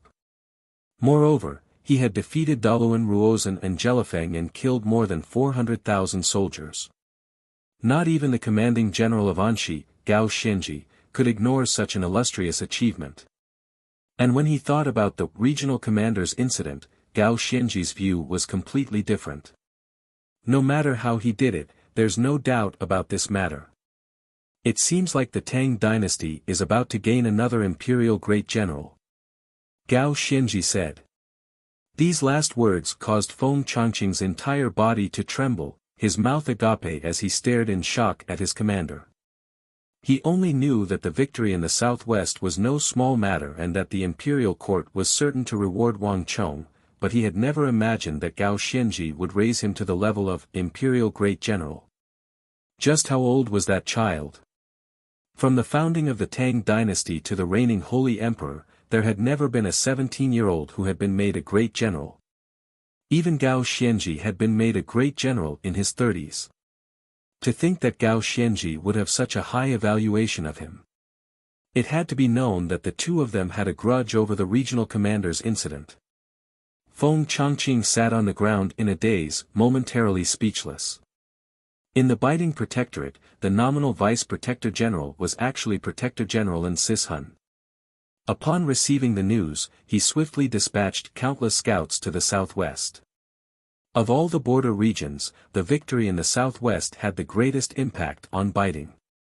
This was because the Baiting Protectorate had been simultaneously attacked by the eastern and western Turkic Khaganates. The combined forces of the two Turkic Khaganates numbered at least 500,000 to 600,000 soldiers, so one could easily imagine the pressure the Baiting Protectorate was under. Every day, all the soldiers of the Baiting Protectorate were prepared to throw themselves into battle at any moment. But when the news of the victory in the southwest arrived, the cavalry of the eastern and western Turkic Khaganates suddenly retreated like a receding tide. Even after chasing for nearly 1,000 li, they were nowhere to be seen. Impossible. How could someone simultaneously defeat Daluan Ruozan and Jelifeng? This is something that not even Zhangqiu Jianxiong managed to accomplish in 10-some years. The doors of the massive hall were tightly shut, and Sis Hun held the news in his hands in silence for a long time. For a very long time, he did not dare to believe that this was true. This news was too unexpected and sudden. That brat actually defeated Jelifeng and Daluan Ruozan. In the northeast of the Tang dynasty, in the territory of Yuzhou, in the territory of the Annong Protectorate, Zhang Shogui's eyes went wide when he saw the news, and he was so shocked that he couldn't speak. As a great general of the empire, a veteran general, and also the protector general of the Annong Protectorate, Zhang Shogui had made many contributions in his life. In the entire Tang dynasty, the only person who could suppress him was the war god of the Tang dynasty, the current junior guardian of the crown prince, Wang Zhongxi. But even in front of Wang Zhongxi, Zhang Shogui treated him as an equal, so there was no need to be so polite. The contributions he had made in his life were only a little bit less than Wang Zhongxi's. Yuzhou bordered so many powers, the Shi, the Khitans, and the eastern Turkic Khaganates, as well as the Goguryeo Empire, which had been concealing its strength and was actively preparing for war. Other than him, no one else in the Tang dynasty was capable of suppressing this place. Whether it was Geshu Han, Gao Xianji, or Sis Hun, they had no problem suppressing their own territory, but Annong was truly not something they could suppress. Zhang Shogui was absolutely certain of this. This was also why he considered himself the number 2 individual of the Tang dynasty. But the victory in the southwest had truly caught him off guard. The one who had saved the war of the southwest had not been Wang Yan or Xianyu Zhongtong, nor had it been Geshu Han and the Big Dipper army, which bordered the southwest and was most likely to send reinforcements, nor had it been the reinforcements of the imperial court. It had been an unremarkable 17-year-old grandson of the Wang clan. To tell the truth, Zhang Shogui still found this to be inconceivable and unreal. How could such a thing have happened in the territory of the Tang dynasty while he was still alive? Was Uzun and Meng Shi Zhao's army of more than 500,000 made of paper? And there was also Jelifeng and Daluan Ruozan. Just how had these two lost to a child? Not even someone of Zhang Shogui's intelligence and experience could have guessed how Jelifeng and Daluan Ruozan, the commanders of more than 500,000 soldiers, had lost to a child. Was it because the two of them were too useless, or was that child too astonishing? Just what was it that he didn't know? Someone. Find out all the information on the Southwest War for me. At this thought, Zhang Shogui suddenly stood up. A moment later, hundreds of elite Yuzhou cavalry rode out of the Annong Protectorate, howling toward the south. Uzun, the Goguryeo Empire, the eastern and western Turkic Khaganates, the Abbasid Caliphate, Karaksbazinu. When the news of the victory in the southwest spread, the entire region surrounding the Tang dynasty quaked. All the foreign powers retreated like a tide to the border of the Tang dynasty. To the entire world, this was fated to be a day that would shake the heavens and shake the world. Regardless of whether it was the imperial court or the region surrounding the Tang dynasty, the southwest border was abnormally calm after the war. In the camp, people were discussing every day whether they should take advantage of the situation to counterattack and attack Meng Shi Zhao or Uzun. As for Wang Chong, he had tossed all these questions to the side. The Southwest War was over, and his mission had been accomplished for the time being. To Wang Chong, after this battle, his authority as commander had come to an end. The true commanders of the southwest were Xianyu Zhongtong and Wang Yan. To put it more accurately, there was only Xianyu Zhongtong. As a general, it was fine for him to accept orders in the face of danger, but not handing them over after the war was tantamount to overstepping one's authority. That was not a wise decision. After all, he still had no scholarly honors to his name. And in the end, the southwest would still fall into the hands of Protector General Xianyu Zhongtong. Congratulations to User for completing the Empire's dirge, the trial of destiny, killing 420,000 soldiers of the Mengshi, Yusang army in changing the fate of the Empire's southwest.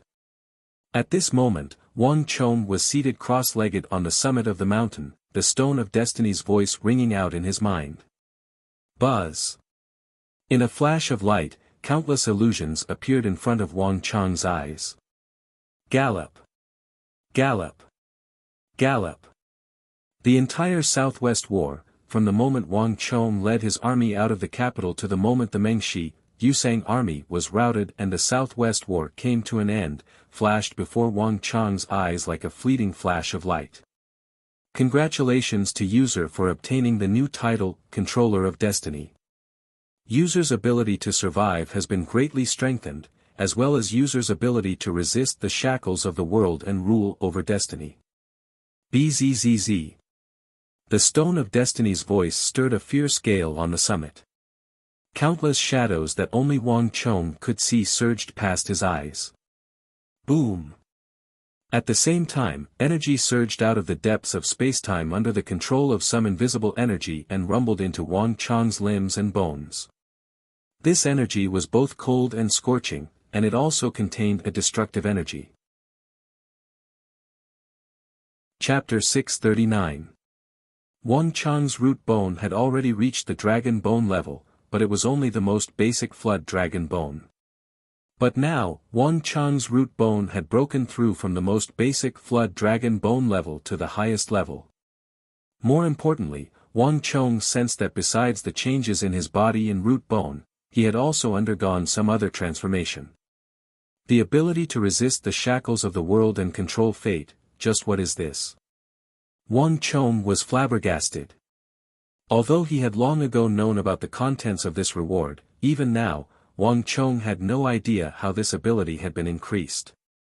Congratulations to User for reaching the Controller of Fate achievement. A new reward has been unlocked. Before Wang Chong could come back to his senses, a new change occurred in his mind. In a flash of golden light, two new rewards appeared in front of Wang Chong. One represented technique, while the other represented power. Success. The technique and technique even have a reward for luck. Wang Chong was overjoyed as he looked at the list of new rewards that had appeared in front of him. The War of the Southwest has concluded. User has killed 420,000 soldiers of the Mengshi, Yusang army and has been rewarded with 2,100 points of destiny energy. The Anan Protectorate has lost 60,000 soldiers and has been deducted 290 points of destiny energy. Congratulations to User for obtaining 1810 points of destiny energy. In addition, User has completed the Trial of Fate mission and has been rewarded with 600 points of destiny energy. In total, User has obtained 2,410 points of destiny energy. Bzzzt. The voice in his mind caused Wang Chong's entire body to tremble, his entire being dumbfounded. 2410. Wang Chong's mouth was wide open, a look of disbelief on his face. In the War of the Southwest, he had been completely focused on defeating Mengshi Zhao and Uzun. He had never even thought about the problem of the Stone of Destiny's reward. Wang Chong had also not expected that he would receive such an enormous reward at the end of the war. How could this be? Wang Chong was in a daze, unable to come to his senses for a long time. But now that he thought about it, for every 10,000 Mengshi, Yusang soldiers he killed in the War of the Southwest, he would receive 50 points of destiny energy. In this entire battle, he had killed a total of 420,000 Mengshi, Yusang soldiers. Perhaps not even the Stone of Destiny had thought of this, which was why it had created such a shocking reward. From his rebirth until now, this could be said to be the most shocking reward he had received. But when he thought about the significance of the Southwestern War to the Tang dynasty, its influence on the Central Plains, and the risks he had taken, Wang Chong felt relieved. Unbelievable. Wang Chong muttered to himself. At that moment, he suddenly understood the meaning of the trial mission. There were huge risks, but at the same time, there were huge rewards. 2,410 points of destiny energy were probably enough for him to do many things. Clack. Clack. Just as Wang Chong was deep in thought, he suddenly heard the sound of footsteps. With a jolt, Wang Chong opened his eyes and saw a messenger pigeon perched on the eagle's shoulder. In its hand was a wrapped letter as it hurried over. "Young master, your letter, is it from that person?" As he spoke, Old Eagle's voice became very soft. Wang Chong's expression flickered as he took the letter from the eagle's hand. After glancing at it, he immediately put it away in his bosom. "Other than us, do not let anyone else know of this matter, not even the Protector General or my father," Wang Chong solemnly said. "Your subordinate understands." The eagle nodded and quickly left. Once the eagle had left and there was no one around, Wang Chong finally unfolded the letter. The letter had been sent by Solitary Wolf, who had disappeared for a very long time. The entire letter only consisted of a few sentences. Solitary Wolf pays his respects. Your subordinate is doing well and hopes that young master will not worry. The mission has been completed and I await young master's summons at any time. At the bottom was a small line of words and the unique symbol of Solitary Wolf. After reading the letter, Wang Chong's fingers clenched, and with a slight shake, the letter in his palm was pulverized into powder. Standing up, Wang Chong walked down the mountain with widened strides. "Li Sai, come with me," Wang Chong called into the distance. "Yes, young master." The warhorse rumbled as Li Sai rode a Fergana horse and arrived at lightning speed. In the War of the Southwest, the 1,000 cavalry under Li Sai's command had made great contributions. Moreover, as the future invincible great general, Li Sai was loyal and devoted to the Tang dynasty. Now, Wang Chong regarded him as one of his trusted subordinates. "The eagle, tell father and uncle that I'm going out on patrol to calm the hearts of the people and also to take care of a few personal matters. If anything happens, inform me with a messenger pigeon and I will return at any time," Wang Chong said. "Your subordinate understands." The eagle replied from a distance, a sharp light flashing through his eyes. Without another word, Wang Chong led Li Sai and a few elite cavalry away. The Southwest was currently under heavy guard, with every citizen a soldier. Every day, many messenger pigeons and eagles would be sent out to investigate the border between Mengshizhou and Uzan, and many civilians would participate. If there was even the slightest disturbance on the Mengshi-Yusang border, the Annam Protectorate would immediately know and respond. Everything had already been arranged, and the Annam Protectorate had its own system. There was no need for Wang Chong to worry about it. Setting out from the mountains and traveling southeast, Wang Chong saw many abandoned cities and villages. These places that used to be bustling with life were now empty. Although the War of the Southwest had only lasted for 2 months, it had dealt an unprecedented blow to the nearly 1 million people living in this region. Panic spread everywhere, and many people took their wives and children with them and moved their families. Fortunately, the war was over, and placards had been posted everywhere. Many people were slowly returning from the mountains. It won't be long before this place will be completely restored. Wang Chong rode the white-hoofed shadow to a stop on the street of the city and looked around. Hiya. 2 days later, Wang Chong stopped outside a small and remote city. "All of you stop here. Li Sai, follow me." Leaving behind a few guards, Wang Chong led Li Sai into this abandoned city. Black smoke curled up from the city, and the city walls showed signs of having been scorched by the flames of war. In many places, the walls had collapsed and were scorched black. In the War of the Southwest, although the armies of Uzun and Meng Shizhao had been held back by Wang Chong and the Annan Protectorate and had not been able to cause too much damage, this did not mean that the war had no effect on the people of the Southwest. Whether it was the scattered Mengshi, Yusang soldiers after the war or the sporadic battles in the early stages, they had all had a significant impact on the cities and villages of the Southwest. A small group of Uzun cavalry should have been here. Li Sai followed behind Wang Chong, his gaze sweeping over the surrounding ruins. Although Wang Chong had said that he had come out to patrol, Li Sai felt that this was not the case at all. His goal was extremely clear, but truthfully speaking, Li Sai still had no idea what Wang Chong was taking him to do. When the nest is overturned, no eggs remain intact. It's fortunate that we won this battle. Wang Chong sighed. Only he knew what the outcome of this battle would have been like if he had not intervened. At that time, he would not have seen just 1 or 2 burned cities. We're here. As he spoke, Wang Chong suddenly stopped and walked into a dilapidated room.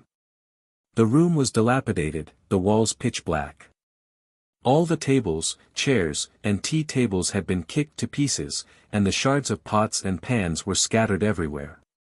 Against the wall, the only stove in the room had been completely smashed. Wait outside. I'll call you when I need you. Wang Chong said. Yes, young master. Li Sai nodded. After the War of the Southwest, Li Sai's attitude toward Wang Chong had changed from one of unwillingness to accept to one of heartfelt admiration. Right now, no matter what Wang Chong said, he would have no objections. Nodding, Wang Chong walked into the room. It was completely empty, with nothing at all. Wang Chong scanned the room and suddenly stamped 3 times on the ground. Is it young master? An almost inaudible voice came from underground.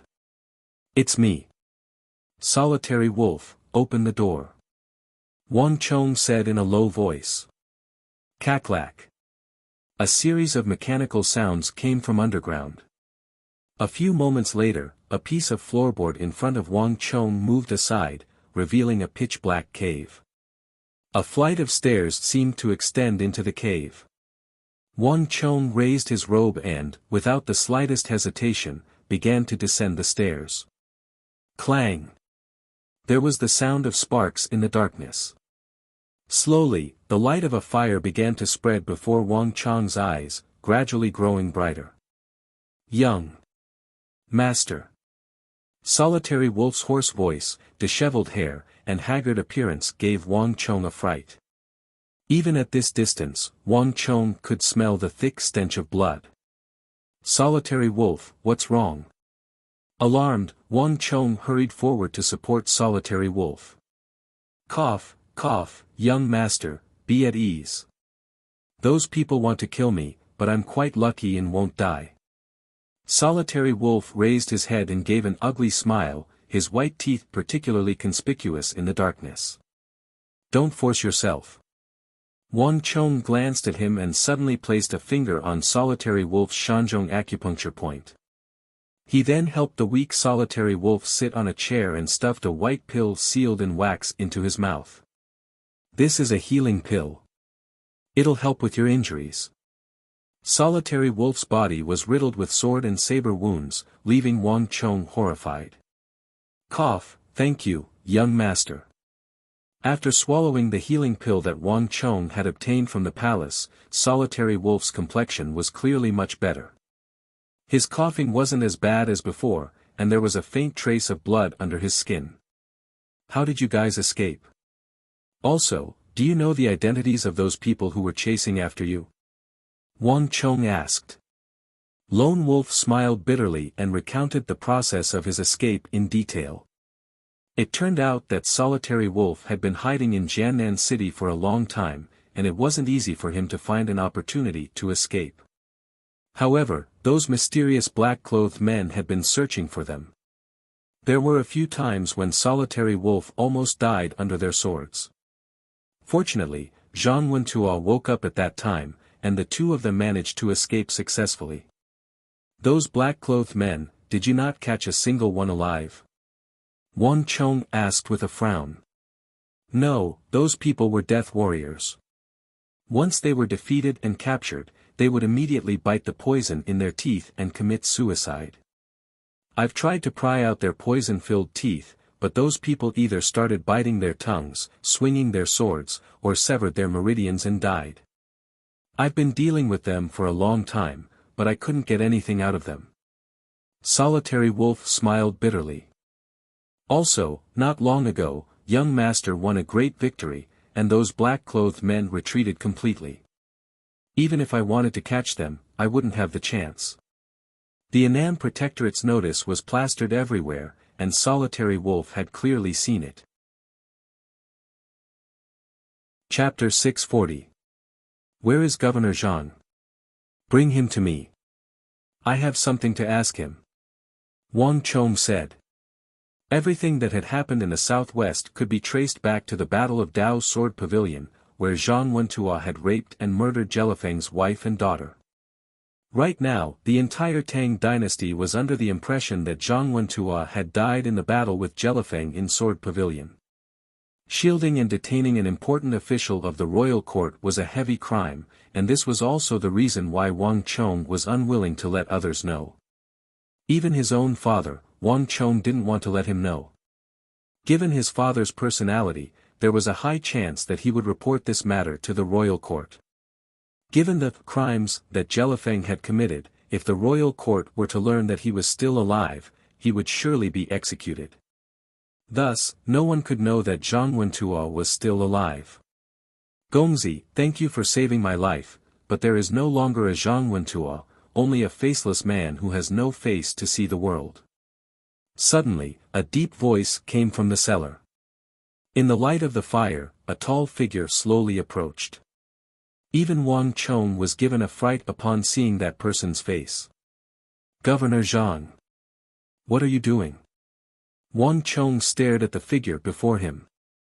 Where the face should have been, it had been replaced by a bizarre black mask. The black mask had no eyebrows or beard, as if it had been branded onto the flesh of the person's face. If not for the fact that Wang Chong had met Zhang Qiantua in the capital and recognized his voice, it would have been hard for him to believe that the black-masked man before him was the earnest and upright Jiannan governor, Zhang Qiantua. Gongzi Wang, this is my own choice, so please do not interfere. If I, Zhang Wentua, don't find out who killed my wife and daughter, don't find out the background of those black-clothed men, don't find out the true identity of those bastards who accused me of being disloyal, unfilial, heartless, and unjust, I will never remove this mask from my face. Zhang Wentua has no face to face the world, no face to face his wife and daughter in death. Gongzi, please don't call me Zhang Wentua anymore. Zhang Qiantua has already died in battle in Jiannan, and the only thing Gongzi sees now is a faceless man who has given up all hope. I only have one goal in life, and that is to kill those bastards and uncover the truth behind Jiannan. Before that, I will never fall, never. The faceless man fiercely clenched his fists, which made a series of cracking sounds. His whole body trembled, and his eyes were bloodshot. The kind of anger and hatred that seemed to never be extinguished was enough to frighten anyone. My lord! Suddenly, Wang Chong and Lone Wolf exclaimed at the same time. They saw two streams of tears flow down from faceless Black Iron Mask. However, the tears were extremely red. They were actually blood. Tong, madam, wait for me. I will definitely avenge you. Definitely. The faceless man almost roared out the last sentence. At that moment, Wang Chong and Lone Wolf were deeply moved when they saw the faceless man weeping blood.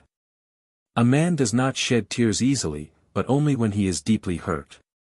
This was the first time Wang Chong had seen a man sobbing. No one could have imagined that the upright and courageous Jiannan commander-in-chief of the capital would turn into this blood-weeping faceless man. Even after many years had passed, this sight still left a deep impression on Wang Chong. Mister, rest assured. This matter isn't just Mister's matter, it's also a matter of the entire Tang dynasty. As long as Wang Chong still has a single breath left in him, I will definitely help Mr. uncover the truth. Wang Chong said solemnly.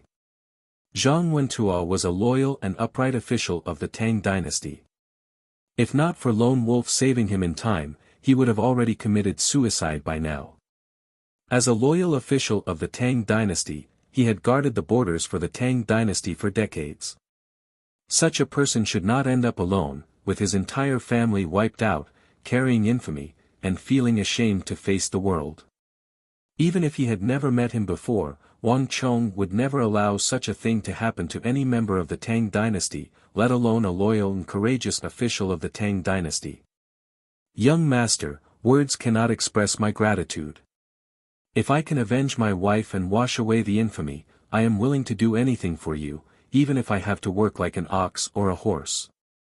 The former prefect of Jiannan, Zhang Wentuo, or rather, Faceless Man, clenched his fists and said. Wang Chong was the son of a noble, born in a family of ministers and generals, and also the son of a virtuous minister of the Tang dynasty, Duke Jiao. Now that he had made great contributions in the southwest, if there was anyone in the world who could help him wash away the infamy of the world, it would be Wang Chong.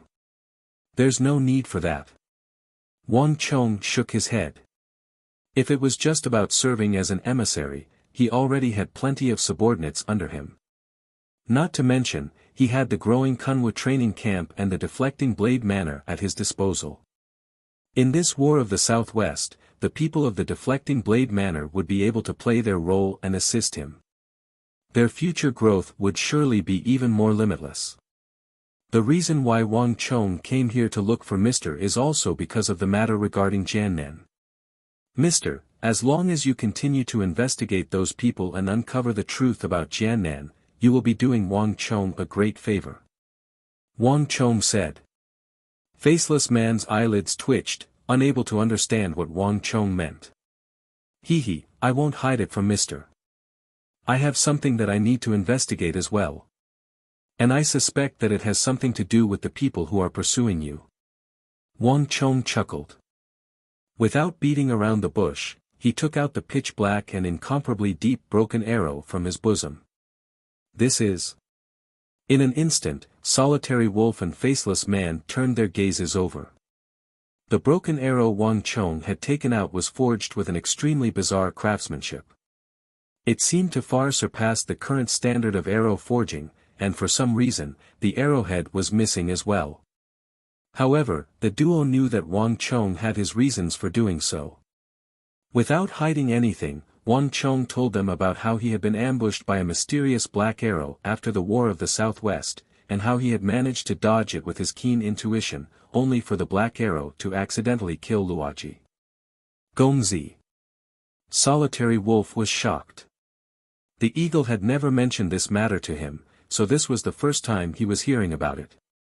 Even Faceless, who was next to him, was shocked. Gongzi means that this matter wasn't done by Meng Shizhao or Ozan, but by the same group of people. Faceless Man asked doubtfully. I can't be certain. It's all just a guess. Wang Chong slowly said, his eyes bursting with a blazing light. But there's one thing I can be sure of. In that state, whether it was Jelifeng, Duangachuan, Daluan Ruozan, or Huishu Wazang, none of them would have been in the mood to do something like an ambush. And such a thing wouldn't have happened. More importantly, this matter was definitely not done by them. As Wang Chong spoke, he suddenly twisted the other side of the broken arrow, revealing something that Solitary Wolf and Faceless Man had not noticed. Chinese characters. No, it's the bird seal script of the Qin and Han. Seeing the symbols on the broken arrow, Solitary Wolf and Faceless Man were both alarmed. Near the feathers of the arrow, several characters were inscribed. These characters were definitely not Meng Shizhao's or Ozan's. They were the characters of the Central Plains.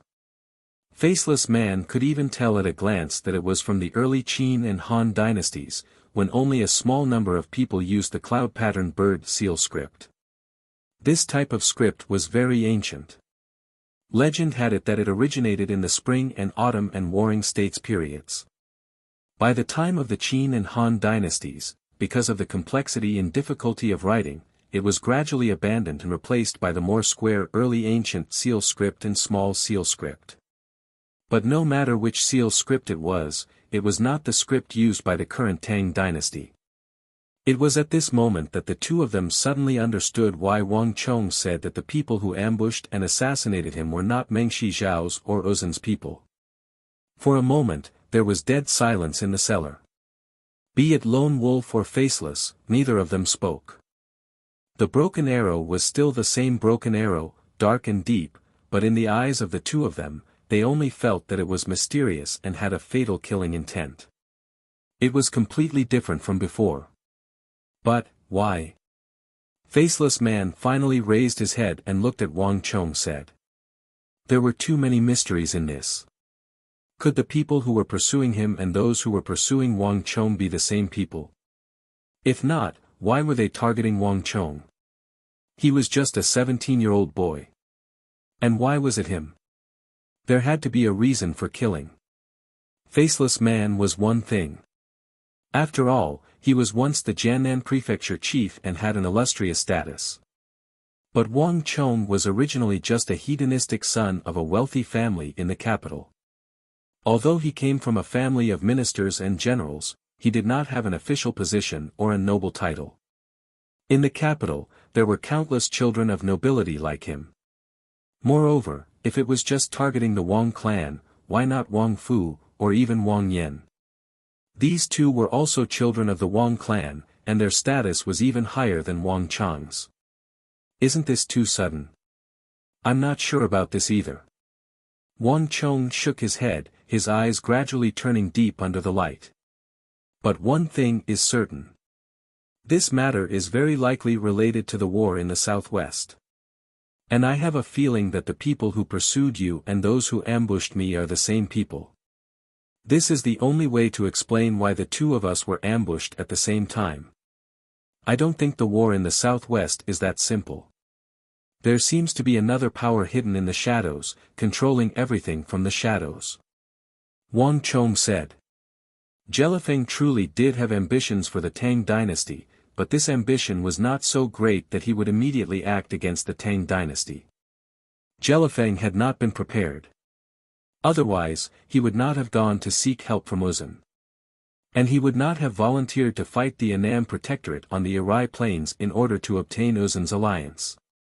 It was precisely because his wife and daughter had died in the Tang dynasty, raped and murdered by Zhang Wentua, that Jelifeng's wrath had been ignited, leading to the war in the southwest. And according to Lone Wolf, when he had entered Zhang Wentua's residence, he had indeed discovered the corpses of Jelifeng's wife and daughter. From this, it could be seen that although Jelifeng was ambitious, in the Jiang'a incident, he had been open and aboveboard. He had not used any underhanded methods. But if that's the case, just who could it be? What good would this do them? And who could have so much power?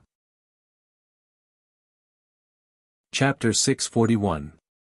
He had investigated and found that the people pursuing him included the Tang people, Meng Shizhao, Uzun, and even the Arabs. This was clearly not something any ordinary person or faction could accomplish. The war in the southwest involved the Tang dynasty, Uzun, and Meng Shizhao, great generals like Huishu Wuzong, Daluan Ruozhen, Duan Gechuan, and Jelifeng. It involved 700,000 to 800,000 soldiers and millions of civilians. If all of this had been orchestrated by someone, if there really was a faction so powerful that it could toy with so many empires, so many famous generals, so many soldiers, and so many civilians in the palm of its hand, Solitary Wolf couldn't help but shiver at the thought. Deep in his heart, Solitary Wolf was more inclined to believe that all of this was a coincidence, that the people pursuing him and the people pursuing young master belonged to two different factions. I don't know. Wang Chong shook his head. As I said, all of this is just my conjecture. Perhaps it's true, perhaps it's not. But no matter what, there's one thing we can be sure of. Besides the Tang dynasty, Meng Shizhao, and Uzun, there are other factions hidden in the undercurrents that we can't see. These people even dared to frame and kill a governor of the imperial court, and they even dared to assassinate me. They've already reached a certain level of boldness. The laws of the imperial court and the rules of the secular world can no longer bind them, nor are they of any use against them. So many people were present in the War of the Southwest, including all the generals of the Annan Protectorate, my father Wang Yan, and Protector General Xian Yuzhongtong. Even with so many people present, they still couldn't make them have any misgivings. From this, one can easily imagine just how bold they are. Wang Chong said with a solemn expression. Wang Chong was a person who had lived 2 lives, so he knew almost everything like the back of his hand. However, despite searching through his memories, Wang Chong was unable to find anything related to these people. At the very least, he didn't know anything about what happened to the Jiannan prefect, Zhang Qiantuo. Somehow, Wang Chong had a feeling that he had come into contact with something that he had never come into contact with in his previous life. Young master, if you have any misgivings, leave this matter to me. I am a person who has died once, and no one knows of my existence.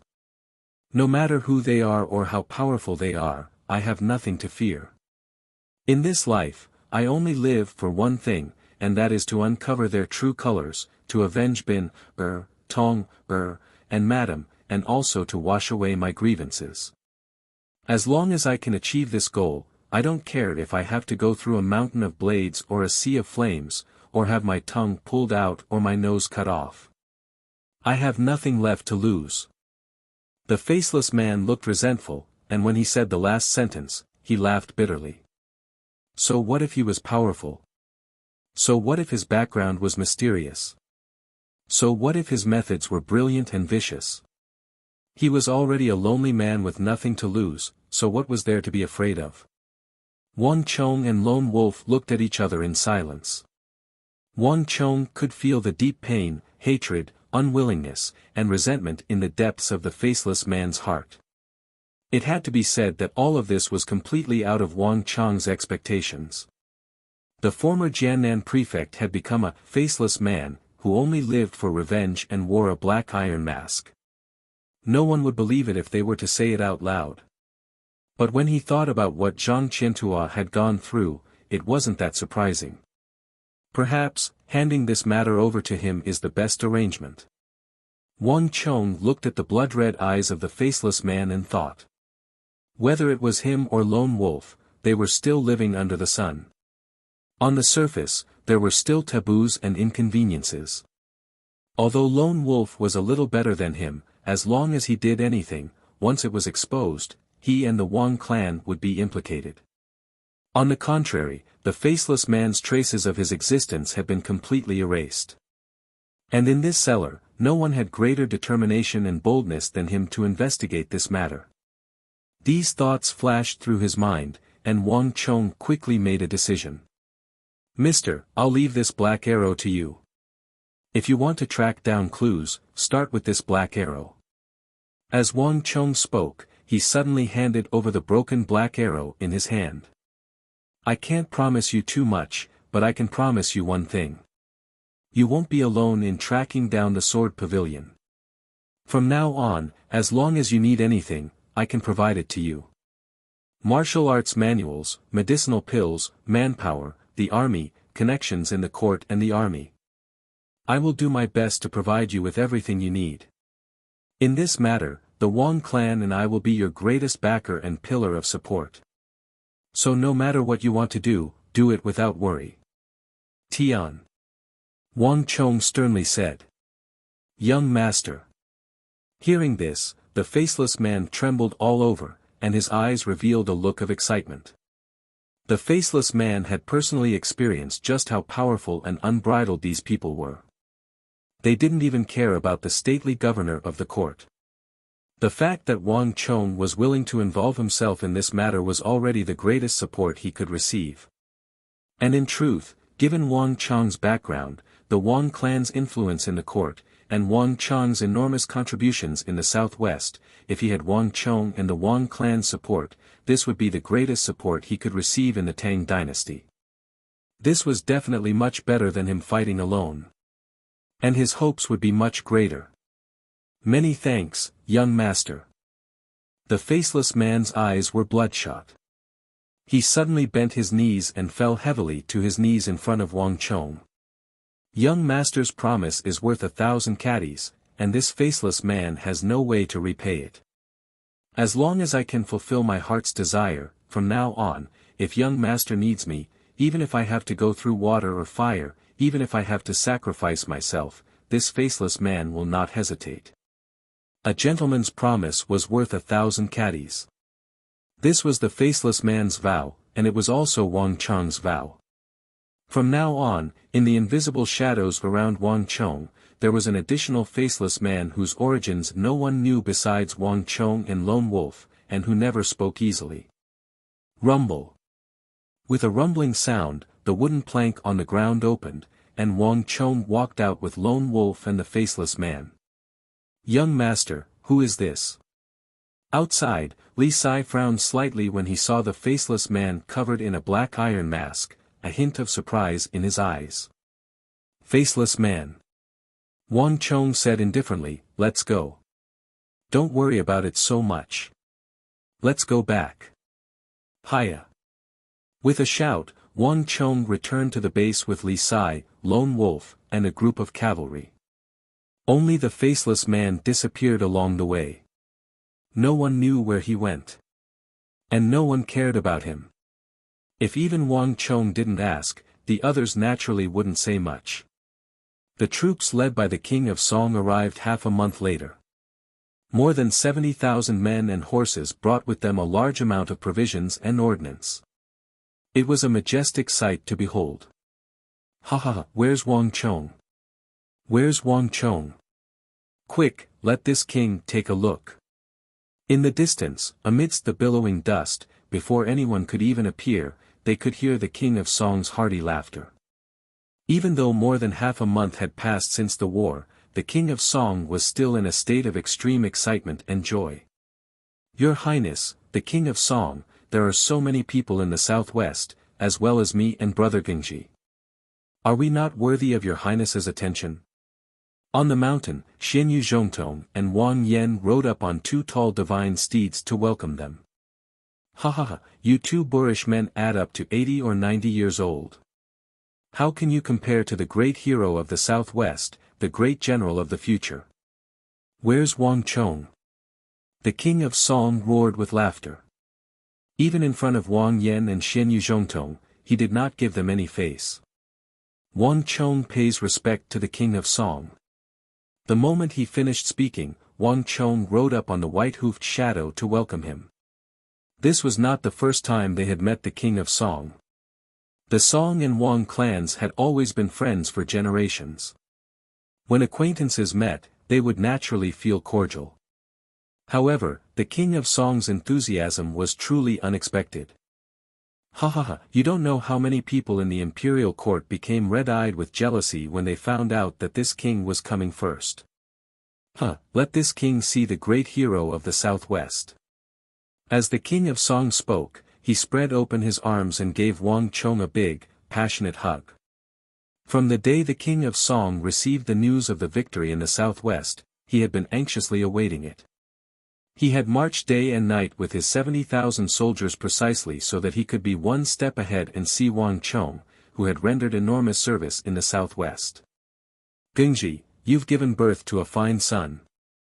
Letting go, the King of Song turned to Wang Yan, his face wreathed in smiles.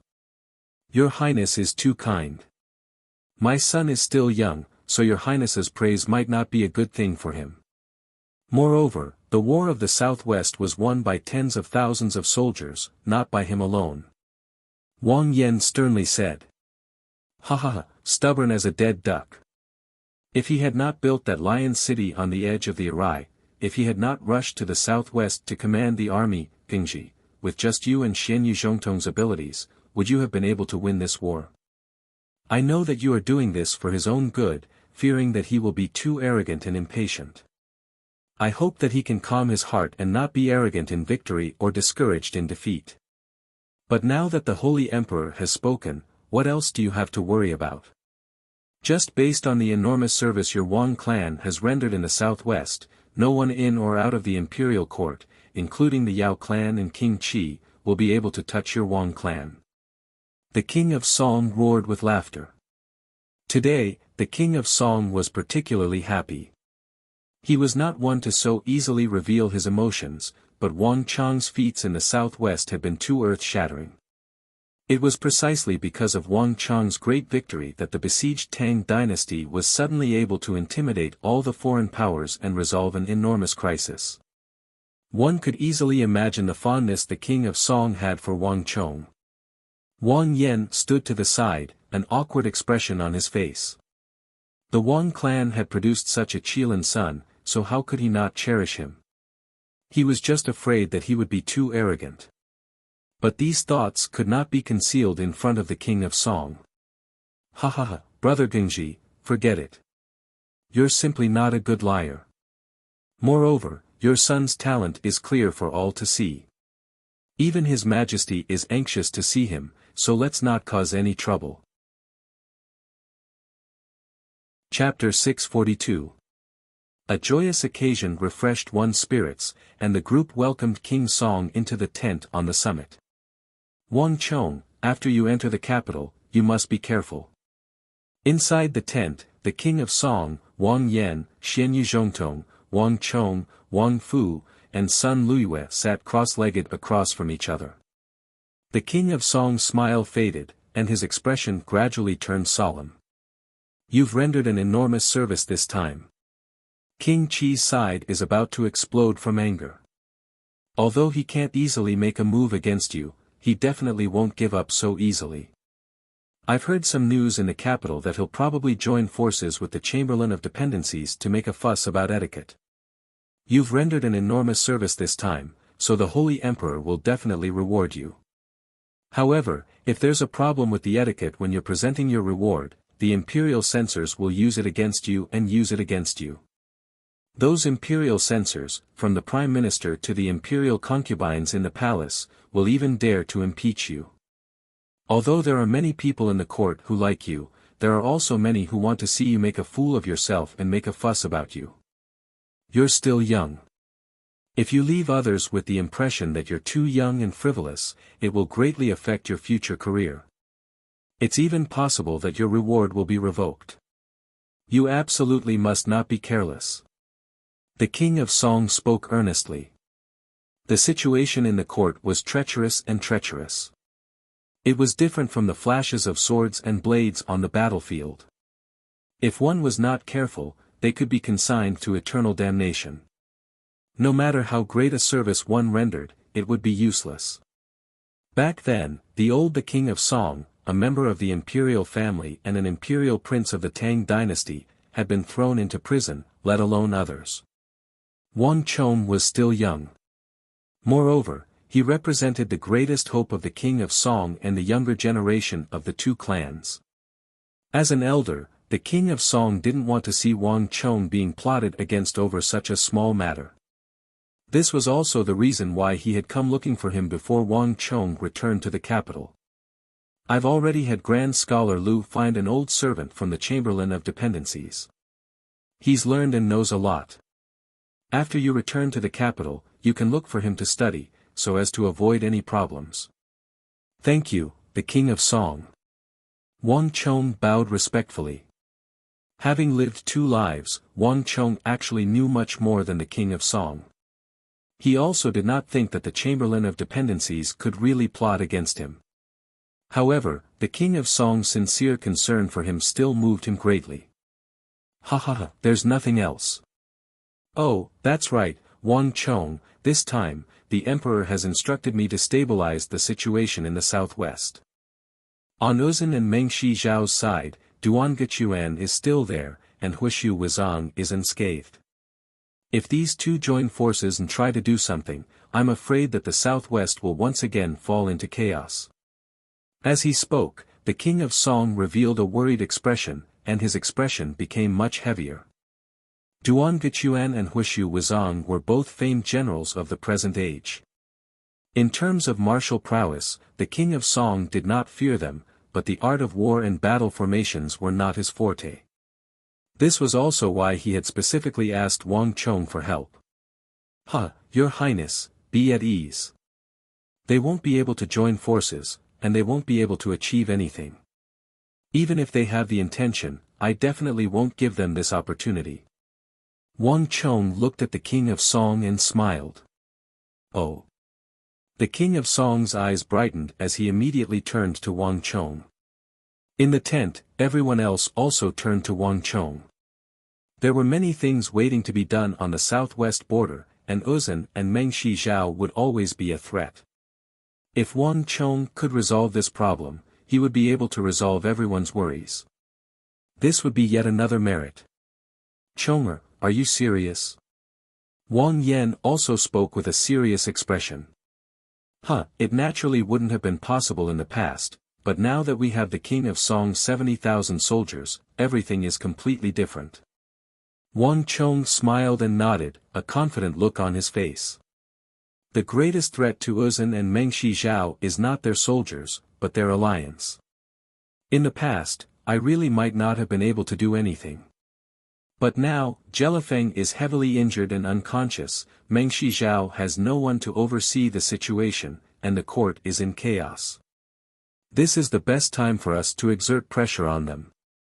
The King of Song's 70,000 soldiers and the Annam Protectorate's 40,000 are a total of 110,000 soldiers.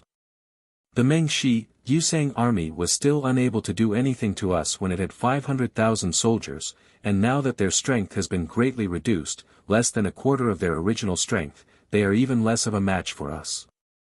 As long as we place these 110,000 soldiers on the shores of the Irai, where the Tang dynasty and Meng Shizhao meet, what choice does your Highness think that Meng Shizhao will make in the face of internal and external troubles?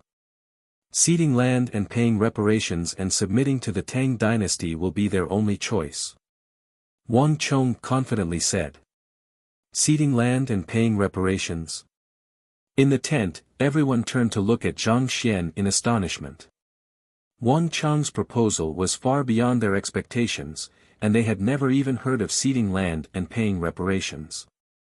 Wang Chong chuckled, not at all surprised by their reactions. Although the Tang dynasty was an era where martial prowess reigned supreme and had a certain degree of military strategy, in certain aspects, it was still at an extremely primitive level.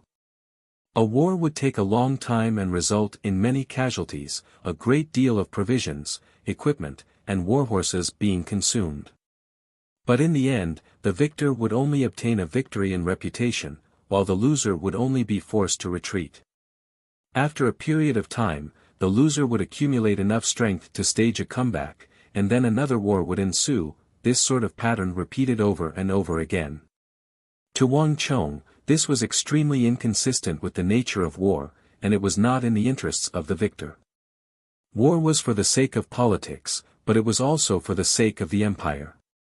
If a war consumed a great deal of resources but could not obtain a great deal of benefit from the enemy, then the war was a failure. Since Jelifeng dared to rope in Uzun and challenge the Tang dynasty, then as the loser, he had to be prepared to pay the price for his failure. Ceding land and paying reparations was the best outcome for him. On one hand, it would let Meng Shizhao remember this lesson forever. On the other hand, the Tang dynasty would also be able to make up for the huge losses it had incurred, and even obtain benefits that far exceeded what it had paid. But what if Daluan Ruozan leads the Uzun cavalry and appears at this time? We're no match for them on the plains. Not far away, Sun Luyue, who had been silent all this while, suddenly spoke up. Uncle Sun, you're worrying too much. Even if Wuxia Wuzong and Daluan Ruozan lead more than 10,000 cavalry and charge down from the plateau, I'm confident that I can stop them. Moreover, the current Uzun cavalry is no longer the cavalry of the past. If Daluan Ruozan attacks now, he'll be courting death. Wang Chong smiled slowly. The plague was spreading on the Uzun plateau, and there were no cows or sheep that could be eaten. Moreover, the people of Uzun had been eating Meng Shizhao rice for a few days and were all unaccustomed to the climate. They were suffering from severe diarrhea. In a situation where their bodies were weak and their combat ability was greatly reduced, if Daluan Ruozan still dared to attack the Tang dynasty, then he would truly be an idiot. In fact, Wang Chong could not wait for him to attack the Tang dynasty at this time. Ha ha ha, hearing Wang Chong's words, everyone in the tent burst into laughter. In this decisive battle, Daluan Ruozan and Huishu Wuzong had been wiped out by Wang Chong's Li Sai, forcing them to use Meng Shizhao's rations. As a result, the majority of the soldiers suffered from indigestion, vomiting, diarrhea, and diarrhea. This was a fact that everyone knew. In this campaign, in terms of strategy, Daluan Ruozan had completely lost to Wang Chong. Daluan Ruozan probably doesn't have the guts to appear before young Master Chong. Xianyu Zhongtong smiled as he stroked his beard. Everyone in the tent also smiled. As a famed general of the southwest, Daluan Ruozan had used all his methods, but he had still lost to Wang Chong. This had also thoroughly cemented Wang Chong's reputation. It was not at all excessive to say that Wang Chong was now the #1 general of the southwest. In addition, the reason why the Yuzhan army dared to invade the east and enter the interior of the Tang dynasty was because they relied on Meng Shizhao's army. Without Meng Shizhao acting as a spy for them, they would never have dared to invade the east. Thus, as long as we can pressure Meng Shizhao and force them to submit, we can break the alliance between Meng Shizhao and Yu Sang. As long as the alliance is broken, no matter how bold Daluan Ruozan is, he won't dare to recklessly invade the southwest. As he spoke, Wang Chong's eyes shone with a penetrating light. The eyes of everyone in the tent grew brighter and brighter. Even Wang Chong's father, Wang Yan, couldn't help but nod his head. Ha ha ha, good. Wang Yan, you truly did have a good son. Let's do it this way. Speed is of the essence in war. Today, I will arrange for 70,000 soldiers to be stationed at the Arai. Let's see if Meng Shizhao will submit or not. The king of Song roared with laughter, slapping the table in praise. When he had first arrived, he had been worried about how to pacify the southwest, but after hearing Wang Chong's words, the king of Song felt his entire body relax. This originally arduous mission had become incomparably easy under Wang Chong's explanation. Rumble. With a single order from the king of Song, the 70,000 soldiers and the 40,000 Annam Protectorate soldiers began to march toward the Arai in the south like a massive war machine. Meng Shizhao's reaction was even faster than expected. Jelifeng was unconscious, and when the 110,000 Tang dynasty soldiers appeared on the shores of the Arai, Meng Shizhao swiftly submitted. The War of the Southwest had consumed several decades of Meng Shizhao's savings, and Meng Shizhao no longer had the strength to fight. Not even Duan Gechuan could reverse this situation. As for ceding territory and paying reparations, that was another matter altogether. By this time, Wang Chong had already begun his journey back to the capital. Wang Chong, the capital is up ahead. On the official road, Bai Siling rode a white horse and stood next to Wang Chong with Zhao Yadong on his left and right. Next to them were Su Hanshan, Fang Xianying, and the other students of the Kunwa training camp. After more than half a month, they had finally arrived at the capital from the southwest. Ha ha ha, look! The entire capital knows that we're coming back. Lanterns and streamers are hanging everywhere. Not too far away, Sun Jiming, dressed in his military uniform, suddenly raised a finger and pointed at the distant city gates excitedly. Everyone followed Sun Jiming's finger and saw that the gates of the capital were decorated with red lanterns, a rare sight even during the day. Through the gate, red light could be seen seeping out of the city. One could easily imagine how many lanterns there were in the city for them to emit such intense red light. Young master made such a great contribution in the south. Now that he's returning in triumph, half the capital has probably learned of his return. It's only right that he's been decorated with lanterns and streamers to celebrate. Chapter 643. Young Master Wang Chong has returned. As he spoke, a shrill and resounding voice came from the distance. A sharp-eyed figure on the city gate saw Wang Chang's group and immediately called out. Boom! The quiet capital was instantly thrown into an uproar by this shrill voice. Young Master Chong has returned. Hurry and set off the firecrackers. Everyone, hurry and go to the city gate. The young hero of the south has returned. Big brother Chong is mine. Don't fight with me for him. The entire capital was in an uproar, accompanied by the crackling of firecrackers.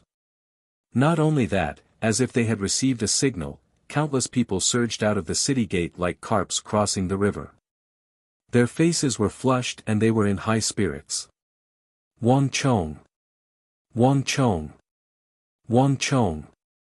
Wang Chong's shouts echoed through the heavens, mixed in with the shrill cries of quite a few girls. Let alone by Xiling and Zhao Yadong, even Wang Chong was dumbstruck. I didn't think that you would have so many girls to like. Behind him, a cold and jealous voice could be heard. Huan Qian'er carried a large sword on her back as she coldly stared at Wang Chong. Ha, I also didn't know that I was so popular. Wang Chong chuckled. These words were met with a cold snort from the three girls at his side. Although they had always maintained a relationship that was neither too close nor too distant with Wang Chong, and even they themselves didn't know what this was, sometimes like friends and sometimes more than friends, there was one thing that was clear: after the War of the Southwest, the three of them had all treated Wang Chong as their exclusive property. Of the three, any one of them could get close to Wang Chong, but the other girls could not. Wang Chong gave an awkward smile and quickly fell silent. Young master, over here. Suddenly, a familiar voice caught Wang Chong's attention. Wang Chong's heart skipped a beat. He turned his head and saw two figures galloping towards him on horseback. Brother Gua, Brother Chai. Why are you here? Wang Chong's eyes lit up in surprise. He immediately spurred his horse forward to meet him. They were none other than Guofeng and Chai Zi, whom he had met in the Kunwa training camp. Both the Gua and Chai families were the founding families of the Tang dynasty and held great power. Guofeng and Chai Zi were the direct descendants of their families. It was impossible for ordinary people to meet them, let alone meet them.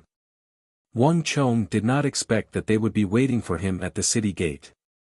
Ha ha ha, I heard that young Master Chong was returning to the capital, so Brother Chai and I have been waiting here for a long time.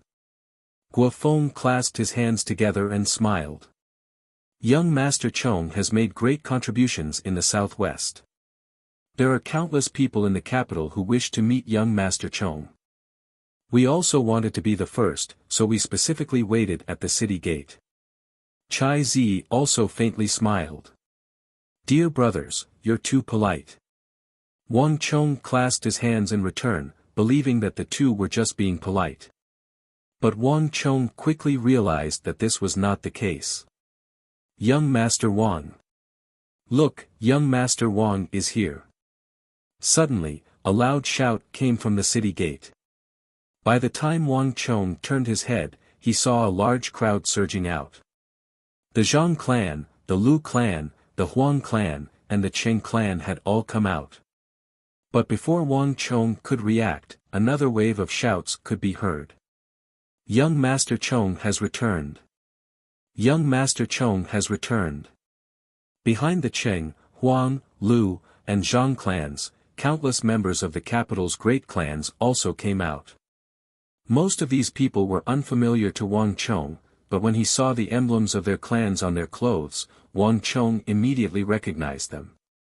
These were the great clans that had provided guards to him in exchange for Wuxia steel weapons before the Southwest War. The victory in the Southwest had apparently involved these great clans, all of them rushing over to welcome him. Young Master Chong, our patriarch invites you. He hopes that young Master Chong can pay a visit to our residence. Young Master Chong, this is a small token of our clan's appreciation. We hope that young Master will accept it. We know that young Master must be tired and in need of rest. This is an invitation from our patriarch. When young Master is free, please come to our residence for a chat. Our patriarch will be sure to welcome you. Young Master Chong, we are from the capital's Wei clan. Does young master require any guards? We have brought 10 some people with us this time. If young master likes them, please accept them. Young master has made great contributions to the Tang dynasty, so this is a token of our patriarch's appreciation. And us. And us.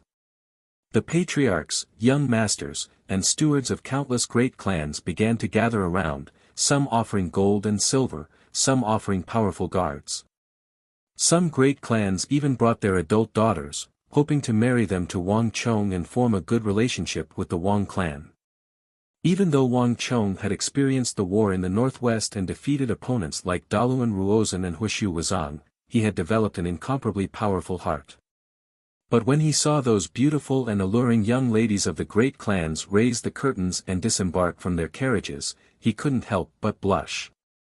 Behind Wang Chong, Bai Siling, Huang Qianer, and Zhao Yadong all had frosty expressions, their eyes spitting fire as they viciously glared at the clan patriarchs who had brought their young ladies. Rumble. Just when the crowd was at its most boisterous, the earth suddenly rumbled and the sky shook. 2 groups of fully armored cavalrymen suddenly rushed out of the city gate. Behind the cavalrymen were many guards. Finally, they escorted a few majestic and luxurious bronze carriages out of the city. Although nothing could be seen, there was an enormous aura accompanied by a mountain-like pressure that was like a tidal wave bursting out from the carriage, boundless and boundless. Everyone who sensed this aura felt their hearts tremble. Like mice encountering a cat, they all subconsciously retreated. Ah! The Bureau of Military Personnel. Seeing the leading carriage, especially the emblem on the carriage and that fluttering banner, even the clan patriarchs paled at the mere mention of it and began to retreat to the sides. In the entire capital, there was only one person in the entire Tang dynasty who dared to wear such a carriage emblem and such a banner. That person's identity and status was not something that the patriarchs, elders, and direct descendants of the aristocratic families could afford to offend. Boom! With a massive boom, the 2 groups of powerful Tang dynasty cavalry spread apart, flanking Wang Chong and his companions. Who goes there? Next to Wang Chong, Bai Siling and Zhao Yadong paled at this sight and immediately urged their horses forward. Wait a moment. Wang Chong spread out his hands to stop them. The new emblem on this carriage had only appeared in the capital recently, so not many people knew about it. But Wang Chong had seen it in the southwest. Bang! As he was thinking, the carriage door opened and a pair of dazzling boots, suffused with the aura of authority, stepped out. Dressed in the crimson robe of a first-rank official and wearing a jade python belt, the moment Zhangqiu Jianxiong's majestic figure appeared, everyone present couldn't help but lower their heads. The fierce tiger of the empire. Even if one cast aside the important status of Minister of War, this person before them still possessed the status of an influential imperial great general. In the War of the Southwest, Zhangqiu Jianxiong's Annam Protectorate had lost more than 100,000 soldiers, and the Southwest was in grave danger. Everyone in the capital knew that the moment the Southwest was lost would be the moment this new Minister of War would step down from his high horse. This was because if he had not left the Southwest on his own accord for the sake of fame and given Mengshi, Yusang an opportunity, the Southwest would never have ended up like this. Moreover, the new Protector General of the Southwest, Xianyu Zhongtong, had been recommended by him. But no one had expected that Wang Chong's intervention in the Southwest would not only prevent the Tang from losing a single inch of territory, but even turn defeat into victory, beheading more than 400,000 Mengshi, Yusang soldiers and achieving a major victory in the Southwest. Xianyu Zhongtong and the 180,000 soldiers of the Annam Protectorate were not only free of blame, they had even rendered meritorious service. Zhangqiu Jianxiong had also been praised by the Holy Emperor for his ability to manage the army and his ability to judge people. His position as Minister of War was now as stable as a boulder. No one had expected this. From the sight of Zhangqiu Jianxiong walking down from the carriage, his face glowing, one could tell that he was in the height of his success. Young Master Chong. Zhangqiu Jianxiong walked down from the carriage and scanned the crowd. Before Wang Chong could walk over, he stepped forward and gave Wang Chong an extremely solemn and respectful bow. Zhangqiu has been waiting for a long time. Please accept my bow. Hua. Seeing Zhangqiu Jianxiong bow to Wang Chong, the crowd fell into an uproar. No one had expected that Zhangqiu Jianxiong, the Minister of War, would bow to Wang Chong in front of so many people. Even Bai Siling and Zhao Yadong paled. They hurriedly dismounted and retreated to the sides of the road. Zhangqiu Jianxiong was the Minister of War, a fierce tiger of the empire, one of the few great generals of the Tang dynasty, and a first-rank official of the imperial court. No matter how he was related to the rebellion of the southwest, his status was unquestionable. In terms of rank, Zhangqiu Jianxiong was not one bit inferior to Meng Shi, Yusang great generals like Daluan Ruozhen, Huishu Wuzong, or Duan Gechuan. Moreover, he was now the Minister of War, a true titan of the Tang dynasty. He was not someone that any of the great clans present could provoke. Bai Siling and Zhao Yadong came from extremely ancient clans, but they still did not dare to act impudently in front of Zhangqiu Jianxiong. On this occasion, Zhangqiu Jianxiong had clearly come for Wang Chong. This bow of his was not something that anyone else could accept. Lord Minister is too polite. Wang Chong cannot accept this. Wang Chong was also startled. He had not expected Zhangqiu Jianxiong to bow to him in front of so many people. He hurriedly reached out to support Zhangqiu Jianxiong's arm. In the War of the Southwest, young master has rendered great service to the Tang dynasty, benefiting the people, and is the great benefactor of my Annam Protectorate. It is not excessive to accept Zhangqiu Jianxiong's bow. Chapter 644. In the War of the Southwest, if not for Wang Chong, the Annam Protectorate would have been completely wiped out. The entire Annan Protectorate would have disappeared, and Zhangqiu Jianxiong's foundation in the court would have been completely obliterated. Not only that, when the Southwest was occupied by Meng Shi, Yusang, he had been the main person in charge of the Southwest. Even though he had already entered the court and become the Minister of War, no longer managing the Annan Protectorate, this enormous responsibility still meant that he would be removed from office and demoted. It was even possible that he would be implicated and sent to prison. The occupation of the entire Southwest was not something some minor official could handle. It was not an exaggeration to say that Wang Chong had given him and the Annam Protectorate a new lease of life. Young Master, Zhangqiu has already prepared a banquet in the residence. Could young master accompany us so that Zhangqiu can welcome young master? Zhangqiu Jianxiong spoke extremely humbly and courteously. If they hadn't seen it with their own eyes, they wouldn't have believed that a dignified Minister of War, a first-rank official of the court, would be so humble and respectful to a teenager. But now that they understood Wang Chong's monstrous achievements in the Southwest, they didn't think it was too much. Okay. Then I'll have to trouble my lord to lead the way. Wang Chong smiled, and without the slightest hesitation, he readily agreed. Zhangqiu Jianxiong was the Minister of War, and he had personally come out of the city gates to welcome him. His sincerity and etiquette had both reached the pinnacle. No matter what, he should not be refused. Siling, Hongying, Huang Qianer, and everyone else, you can return first. I will go with Lord Zhangqiu to the minister's residence. Yes, young master. Bai Siling, Zhao Yadong, Huang Qianer, and the others all nodded. If young master wishes to go, then go. Then we'll invite you another time. Even Guofeng and Chai Zi moved to the side. The Minister of War of the Tang dynasty was in charge of the mobilization of all the armies in the world. Although he was not the only one who had the final say in the Tang dynasty, he was undoubtedly an individual with real authority. If the patriarchs of the Guo family and Chai family were to appear, they might be able to say a few words, but Guofeng and Chai Zi were not qualified. Chong Gongzi, please. Standing by the side of the carriage, Zhangqiu Jianqiong respectfully opened the carriage door and invited Wang Chong up. Everyone, including Guofeng and Chai Zi, had looks of envy on their faces. The ferocious tiger of the Tang dynasty, the Minister of War, waited by the carriage and opened the door for him personally. In the entire capital, among the young generation, perhaps only Wang Chong could receive such treatment.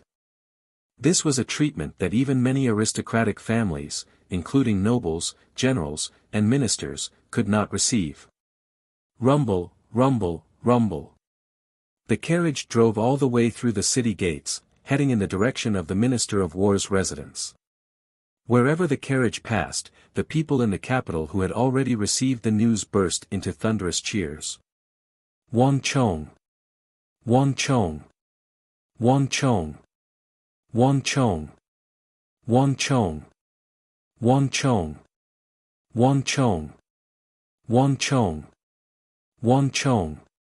Not since the beginning of the year had the capital been so lively. Countless people excitedly gathered on the two sides of the street, cheering so loudly that their faces were flushed red. The sound of fireworks and firecrackers reached a crescendo at this moment. In the history of the Tang dynasty, ever since the war god of the Tang dynasty, Wang Zhongxi, defeated Uzun in Longxi and conquered the plateau, no one had ever received such a spontaneous and enthusiastic welcome from the people of the capital. This was completely a welcome for a hero. Chong Gongzi, after this battle, the Wang clan will enjoy endless glory and wealth. Zhangqiu Jianqiong lightly pushed open the window, and seeing the sea of people outside welcoming him, he quickly retracted his gaze. I hear that the Bureau of Rights is already discussing your reward, and the imperial court is also discussing your reward. Once they reach a conclusion, His Majesty will immediately summon you to the palace and formally reward you. In the War of the Southwest, young master has rendered a heaven-shaking service. From now on, you are certain to soar, your future limitless. As Zhangqiu Jianqiong spoke, his expression and voice were extremely respectful, devoid of any jealousy. At present, Wang Chong didn't even have half an official position, not even a minor one, much less anyone else. But all the nobles of the capital knew that his future was limitless, based on the contributions he had made in defeating Daluan Ruozhen, Huishu Huizang, and Duan Gechuan by spending all his wealth and recruiting his subordinates to defeat Daluan Ruozhen in the southwest. There was even a rumor in the capital that he was the 8th great general of the Tang dynasty. In terms of pure strength, even Zhangqiu Jianqiong had to admit that Wang Chong's grasp of the art of war had reached a level where he could stand shoulder to shoulder with the world's top-class great generals, perhaps even surpassing them. To have such accomplishments at 17, not even Zhangqiu Jianqiong dared to guess what heights he would reach in the future. This was also the deeper reason why Zhangqiu Jianqiong had personally come out to welcome Wang Chong. But at this moment, Wang Chong had no idea what Zhangqiu Jianqiong was thinking. "Milord is too polite." Wang Chong returned the bow. Neither arrogant in victory nor dejected in defeat. The carriage rumbled into the residence of Zhangqiu Jianqiong's minister. The welcoming banquet that Zhangqiu Jianqiong had prepared for Wang Chong was extremely grand. There were grapes from the western regions, guavas, dates, bananas from Cochin, pineapples, coconuts, sea cucumbers, sea urchins, shark fins from the Goguryeo Empire, giant whales captured from overseas, and all sorts of exotic fruits and delicacies. In between the wine, there were also beautiful dancers from the western regions, Arabia, and Karak Spa Xenu, adding to the alluring atmosphere. This welcoming banquet lasted from day to night, with Zhangqiu Jianqiong constantly offering toasts, intending to get Wang Chong drunk and stay the night at the Minister of War's residence. Young Master Chong, words cannot express my gratitude for the Southwest. In the future, if you have any use for me in the capital, just say the word. Even if I have to go through fire and water, I will not hesitate. At the height of his intoxication, Zhangqiu Jianqiong suddenly raised his bronze cup and sat upright, his expression solemn. This was the first time since he had entered the capital that Zhangqiu Jianqiong had revealed such a solemn expression. Many thanks, milord. Cheers. Wang Chong stared in a daze at Zhangqiu Jianxiong, and then he suddenly understood. He raised his cup and clinked it against Zhangqiu Jianxiong's cup. Congratulations to user for obtaining Great General's appreciation. You have been awarded 50 points of destiny energy. User's potential has been increased by 1. A voice suddenly resounded in his mind. A hint of surprise flashed through Wang Chong's eyes at the Stone of Destiny's voice. This was the first time he had heard of a reward called Great General's Appreciation. The number of great generals in the world could be counted on one's fingers, and it was not easy to obtain their appreciation. During the regional commander's incident, Zhangqiu Jianxiong had submitted a memorial in support of him, but at the time, Wang Chong had not received any great general's appreciation. But now, after drinking together at the Minister of War's residence, he had received the Stone of Destiny's notification of Great General's Appreciation. Interesting. Hearing the voice in his mind, a smile crept onto Wang Chong's lips. Given the amount of destiny energy he currently had, 50 points of destiny energy wasn't much at all. Instead, it was the Stone of Destiny's appreciation that piqued Wang Chong's interest. I wonder what is the use of this appreciation. It had been more than a year since Wang Chong had received the Stone of Destiny, but he had never seen such a unique reward before. He had no idea what this appreciation could be used for. However, even though he couldn't sense an obvious increase in his strength, Wang Chong could still deduce that this was a reward that indirectly raised his fighting prowess. By the time Wang Chong left Zhangqiu Jianxiong's residence, it was already late. Li Sai was waiting outside the minister's residence. Gongzi, how is it? Upon seeing Wang Chong walk out, Li Sai hurriedly walked up to him with a concerned expression. At the same time, he draped a fox cloak over Wang Chong's shoulders. There's no need for that. Wang Chong chuckled as he pushed aside the fox cloak that Li Sai had draped over his shoulders. When he first stepped out of the residence, he was still drunk and his steps were unsteady, but with a blink of his eyes, his entire being seemed to have undergone a complete transformation.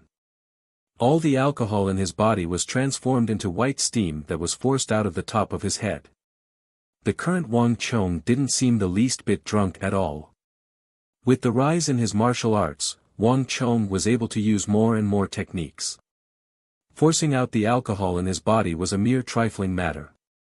You should return to the residence first. There's no need to wait for me. In a while, I'll return on my own. Wang Chong said. But, Gongzi, there are no buts. Sai, you saw what I did in the War of the Southwest. Do you think that anyone can harm me now? Wang Chong faintly smiled as he glanced at Li Sai. Li Sai hesitated for a moment. Although he was still a little worried, he could sense that volcanic energy in Wang Chong's body that could erupt at any moment, and he was instantly rendered speechless. Yes, Gongzi. Li Sai turned around, his mountainous figure quickly vanishing into the darkness. Let's go to the western part of the city. Wang Chong boarded a nearby bronze carriage that his clan had sent and parked on the side of the street. Quietly seated in the carriage, he took out a white chess piece from his sleeve. This seemed like an extremely ordinary chess piece, but Wang Chong had sensed the pulsing energy within it from the very start. In the entire capital, there was only one person who could cause this white chess piece in his hand to undergo this sort of transformation. Senior, Wang Chong raised his head, a complicated look in his eyes. Stop here. You don't need to worry about the rest of the journey. A few moments later, they arrived at a place not far from the Ghost Tree district. Wang Chong stopped the carriage, gave a few instructions to the driver, and then disembarked. It's been a long time since I've been here. Wang Chong exhaled. As he gazed at the city walls, the buildings, the trees, and the thick darkness, he felt a sense of nostalgia. Now that he thought about it, it had probably been more than half a year since he had last been here. To Wang Chong, this place represented a person of special significance even in the Tang dynasty. Whoosh! With a flick of his sleeve, Wang Chong strode toward the plaza in the Ghost Tree district. The plaza that used to be bustling with activity was now completely silent.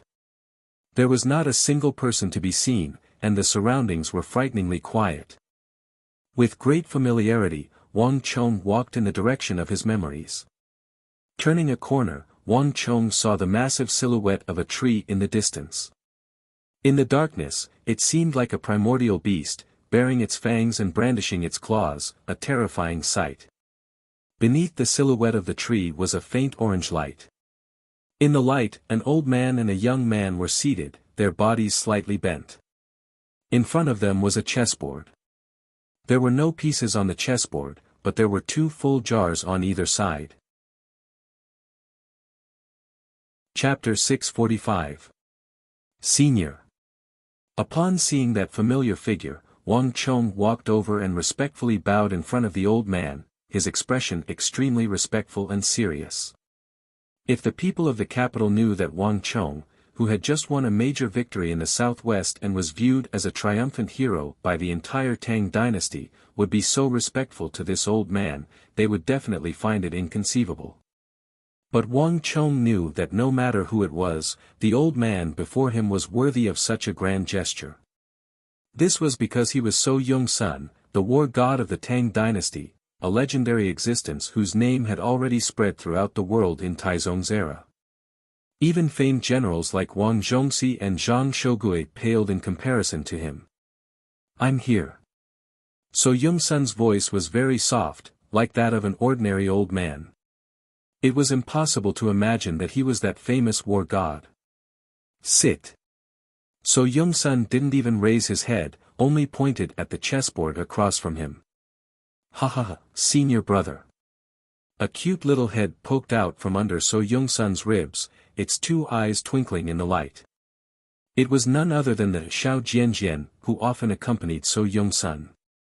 "Little fellow." Wang Chong chuckled, extending a hand to lovingly stroke the boy's short hair. "Senior brother, let me tell you, Master has been waiting for you for a very long time." Xiao Jianjian intentionally lowered his voice. "You talk too much." So Yung-sun didn't even raise his head, but he rapped a finger on Xiao Jianjian's head. "It's no fun. Master's angry." Xiao Jianjian cutely stuck out his tongue and quickly retracted his head.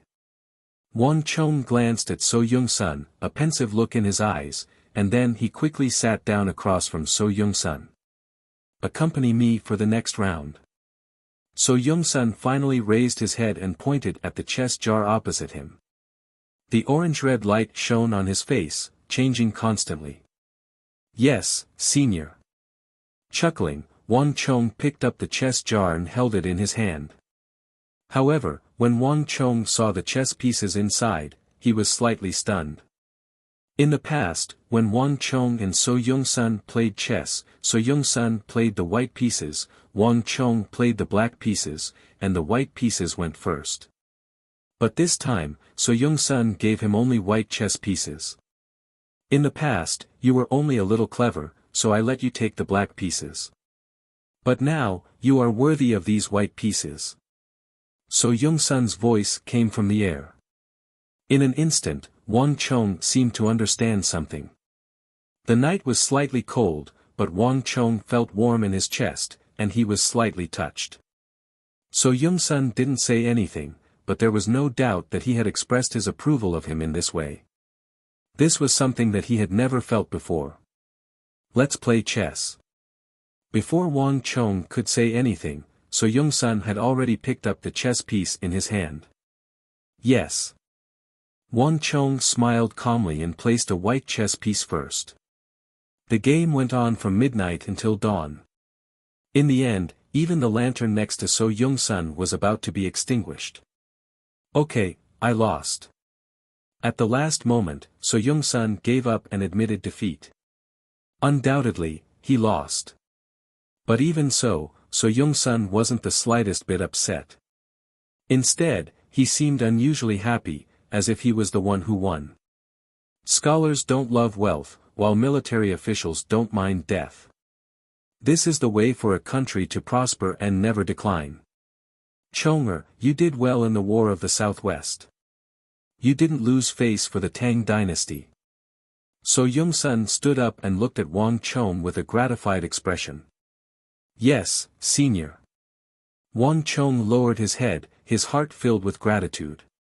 So Yongsun's few words were the greatest affirmation he could give. So Yongsun never lightly participated in the politics of the court, much less the border. In the entire empire, very few people could receive this kind of affirmation from him. For the sake of these few words of affirmation, countless people were willing to fight until their heads bled, and they paid an enormous price. Do you still have the white piece I gave you last time? So Yongsun suddenly asked.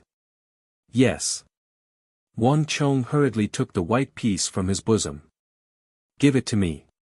So Yongsun took the white piece from Wang Chong's hand, lightly flicked it, and then returned it to Wang Chong. The blood energy in your body is too fierce. I can't do anything about this problem of your bloodline. I can only temporarily suppress it for you and protect your dantian. Everything else will depend on your own luck. As Wang Chong was examining the white piece in his hand, he suddenly heard a voice at his ear. Before Wang Chong could react, bang. Wang Chong's right shoulder went numb as a palm lightly patted him. A moment later, the palm was withdrawn. But in the blink of an eye, a majestic and unbelievably powerful sword chi surged into Wang Chong's body like a flood. It was different from the sword chi that Wang Chong had felt before. Although this sword chi was extremely powerful and sharp, it contained a strong vitality. As soon as this sword chi rushed into Wang Chong's body, it immediately divided into thousands of pieces and dispersed into Wang Chong's meridians and dantian. Jian, it's daybreak. Let's go. A voice sounded at his ear. Wang Chong raised his head and saw a figure with fluttering sleeves and a 7- or 8-year-old child walking into the distance. Senior, when can we meet again? Wang Chong's heart skipped a beat and he couldn't help but ask. When the time comes, there will be a chance to meet again. So Yongsun's voice floated in the wind. The old man and the child quickly disappeared into the night. Wang Chong looked at the two figures in the distance. An inexplicable feeling welled up in his heart. He knew that after this trip, the two would once again enter that deep mansion and be isolated from the outside world. He didn't know how long he would have to wait to see them again.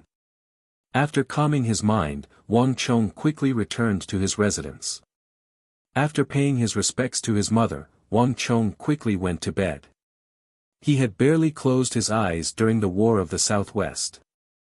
Now that he was back in the capital, he could finally rest. While Wang Chong was resting at home, the imperial palace was in turmoil. The Holy Emperor's decree had already been issued. The Bureau of Rights, the 6 bureaus, and the officials of the imperial court were discussing the issue of rewards for the generals of the Southwest. Whether it was Xin Yuzhongtong, Wang Yan, Wang Fu, or any of the other generals of the Southwest, there were no problems with their rewards. Only Wang Chong's reward was a problem. This is not proper. The youngest son of the Wang clan, Wang Chong, doesn't even have half an official position. How can he be rewarded? That's right. Although he was born in a clan of ministers and generals, he's only the son of a commoner. Not even the Annan Protectorate has a record of him, so how can he be rewarded? In the imperial court, several officials from the Bureau of Rights, the Chamberlain of Dependencies, and the imperial censors all spoke up to stop this. A country has its laws, and a clan has its rules. Even if we want to reward Wang Chong, we have to follow the rules of the imperial court. Without rules, nothing can be accomplished. Are we going to throw the rules of the imperial court into disarray because of one person? Imperial censor Duan had a stern expression as he stood next to the coiling dragon pillar, ready to take on the world by himself. It wasn't that he had a grudge against Wang Chong, but the imperial court's decision to greatly reward Wang Chong would throw the imperial court's rules into disarray. As an imperial censor, he should not fear the nobility and swear to protect the laws of the imperial court to the death. Whether it was the sovereign or the common people, as long as they violated the laws of the imperial court, they had to swear to the death to impeach them and fight to the end. Moreover, ever since the founding of the Tang dynasty, there had never been a precedent of a commoner being rewarded so generously. Nearby, King Qi was inwardly overjoyed as he coldly watched. In the War of the Southwest, he had been too conspicuous and was no longer suitable to jump out. Thus, he had contacted the people of the Chamberlain of Dependencies and the Bureau of Rights, then found these inflexible and conservative imperial censors, all for the sake of suppressing that most conspicuous Qilin son of the Wang clan. In King Qi's eyes, the entire Wang clan, whether it was Wang Zhen, Wang Yan, Wang Fu, or anyone else, had limited potential. If they were really that formidable, they would have long since been made king or marquis. Only this Wang Chong made him feel an enormous threat. A 17-year-old who was already able to defeat Daoluan Ruozhen and Wuxia Wuzong had already made King Qi smell the scent of Duke Jiu. When Duke Jiu was still on the throne, his King Qi residence had been almost completely suppressed. No matter what, King Qi could not allow such a formidable opponent to appear in the imperial court. And Wang Chong had no official position, nor was he part of the army. This was his greatest weakness. According to the rules of the imperial court, if Wang Chong was not part of the army, there was no way to record his achievements.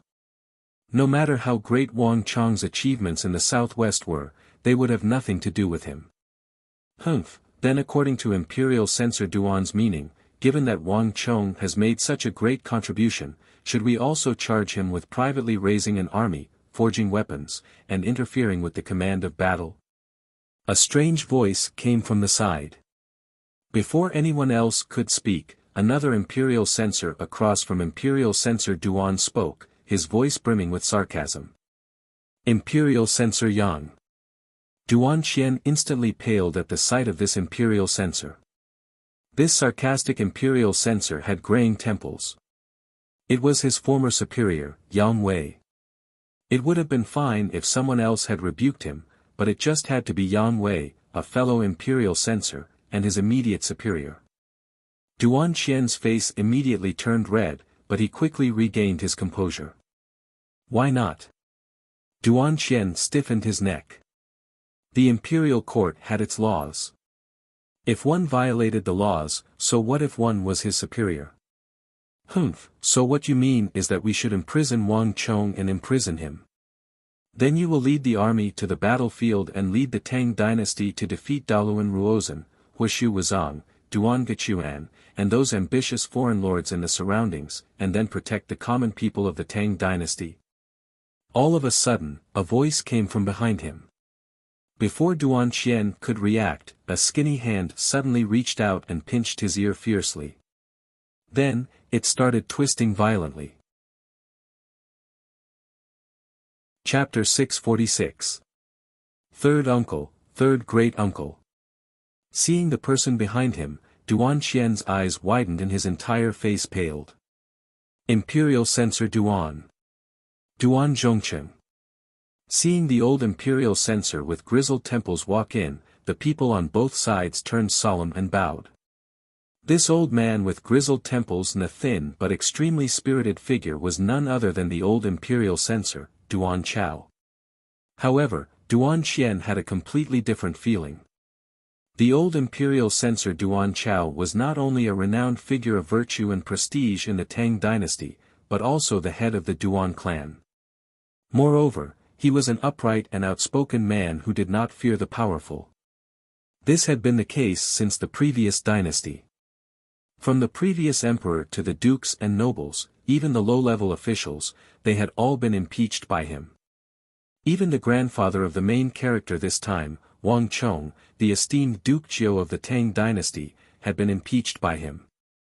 The status of the imperial censors of the Tang dynasty was inextricably linked to Duan Chao. It was also because of him that the Duan clan of the capital was known as a clan of imperial censors. Duan Qian had chosen to enter politics and become an imperial censor precisely because of his admiration for his third great uncle. From a certain perspective, Duan Chao was also his teacher. All the laws and regulations of the imperial court were taught by Duan Chao. Duan Chao had a token bestowed by the previous emperor on him. He could enter and leave the imperial court as he pleased and had the right to do as he pleased. This was something that only the old deputy imperial censor could do. Little brat, I knew that you would be used by others. You've only learned a little of the way of the imperial censor and you're already showing off. I said long ago that you have little talent and little learning and are of no use. This time, young Master Wang Chong made great contributions in the southwest and His Majesty wants to reward him. I knew that you would be used by others, and just as I expected. Duan Chao's rage was unquenchable. His fingers squeezed so hard that Duan Qian's ears were almost like fried dough twists, causing Duan Qian to grimace in pain. But what Duan Qian could not endure the most was that he was being watched by so many people. He had lost all face and was so embarrassed that even his neck turned red. However, Duan Qian couldn't fight back. The elders were respected, and the etiquette of the Tang dynasty was there. No matter how dissatisfied he was, Duan Qian couldn't fight back. Otherwise, a person who disrespected his elders would not be able to stay in the imperial court. Old censor, let go, let go. If you continue twisting, Imperial Censor Duan's ears will fall off. Humph, let him do whatever he wants. We can't teach him a lesson, but the old censor can, that the imperial court was in chaos. There were those who wanted the old censor to let go, and there were also those who watched coldly from the sidelines. The imperial court had its own laws. Duan Chao refused to let Wang Chong go. Although they couldn't do anything to Duan Qian, Duan Chao was different. Duan Chao was already old and highly respected. No one could say anything about him disciplining his descendants. Duan Chao, what are you doing? This is the imperial court. Do you really think this is the Duan clan's ancestral hall? Why are you making a fuss here? Where is your sense of propriety? To the side, King Qi's face was ashen. Seeing Duan Qian being completely dominated, he could no longer hold back. That's right. Hearing King Qi's words, Duan Qian seemed to recall something. He struggled out of Duan Chao's grasp, his face red. Third great uncle, the imperial court has its own laws. As imperial censors, it is our duty to uphold those laws. The law is merciless. If the Son of Heaven breaks the law, he will be punished the same way as the commoners. From the emperor to the ministers, if anyone violates the laws of the imperial court, we should point them out and correct them. Isn't this what you have always taught us? As he said these words, Duan Qian stared straight at his third great uncle, his gaze firm and unyielding. The imperial censors had their own principles. Even his third great uncle would not back down. Pa! Before Duan Qian could finish his words, the old censor had already slapped Duan Qian across the face. Old censor! Old censor! That the crowd gasped in shock, and even the officials who supported the sage emperor's decision to reward Wang Chong were shocked. Wang Chong's big uncle, Wang Zhen, who had been standing to the side, was also visibly moved. No one had expected the old censor to take such a drastic action. Third great uncle. Duan Qian's face reddened as he clutched his cheek. His eyes were filled with incredulity. Duan Chao, you old fogey. Do you think that you can act as you please in the royal court just because you are old and have the iron voucher bestowed by the previous emperor? Men, hurry up and drag him out. King Qi flew into a rage. It hadn't been easy for him to convince Duan Qian to speak up for him. No matter what, he couldn't allow Duan Chao to ruin his plans. Humph, Your Highness King Qi, is it wrong for me to teach my own heir a lesson since the Duan clan's heir is disobedient? As an elder, I have the responsibility to guide him. Not even the Holy Emperor would say anything about this. Does Your Highness King Qi have any objections? Even when facing King Qi, a member of the royal family, Duan Chao showed no fear. He was someone who had even impeached the previous emperor of the Tang dynasty, so why would he care about a mere King Qi? You! King Qi was furious, but there was nothing he could do. Do you know why I hit you? Duan Chao ignored King Qi and turned to look at Duan Xian, who was still in shock. Back then, I said that you only know 30% of the way of censors and know nothing at all. Back then, you didn't believe me and didn't listen to my advice, insisting on entering the royal court.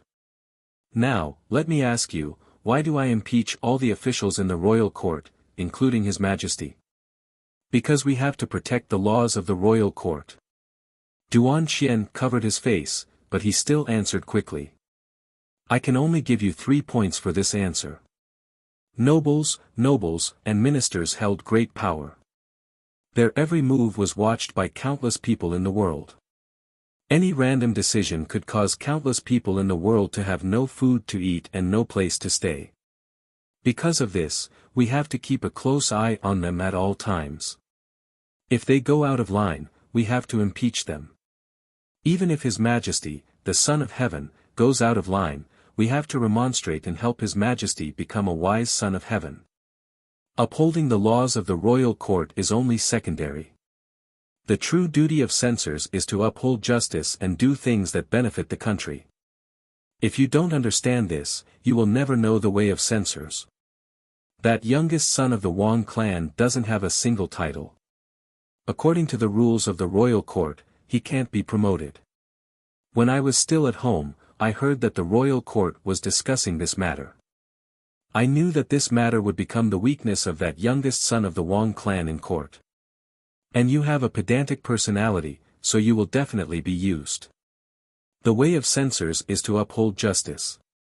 Impeaching that youngest son of the Wang clan has nothing to do with the country. On the contrary, recommending that child is beneficial to the royal court, to the country, and to the Tang dynasty. Why should he be restricted by the laws? At the end of the Sui dynasty, heroes rose up. Why was the ancestor of the Tang dynasty able to stand out from the masses and establish the achievements he has today? What holy emperor His Majesty was able to conquer the south and expel the foreign invaders? Wasn't it because he appointed people based on merit and talent? The words of the old deputy imperial censor were so deafening that everyone in the hall was stunned.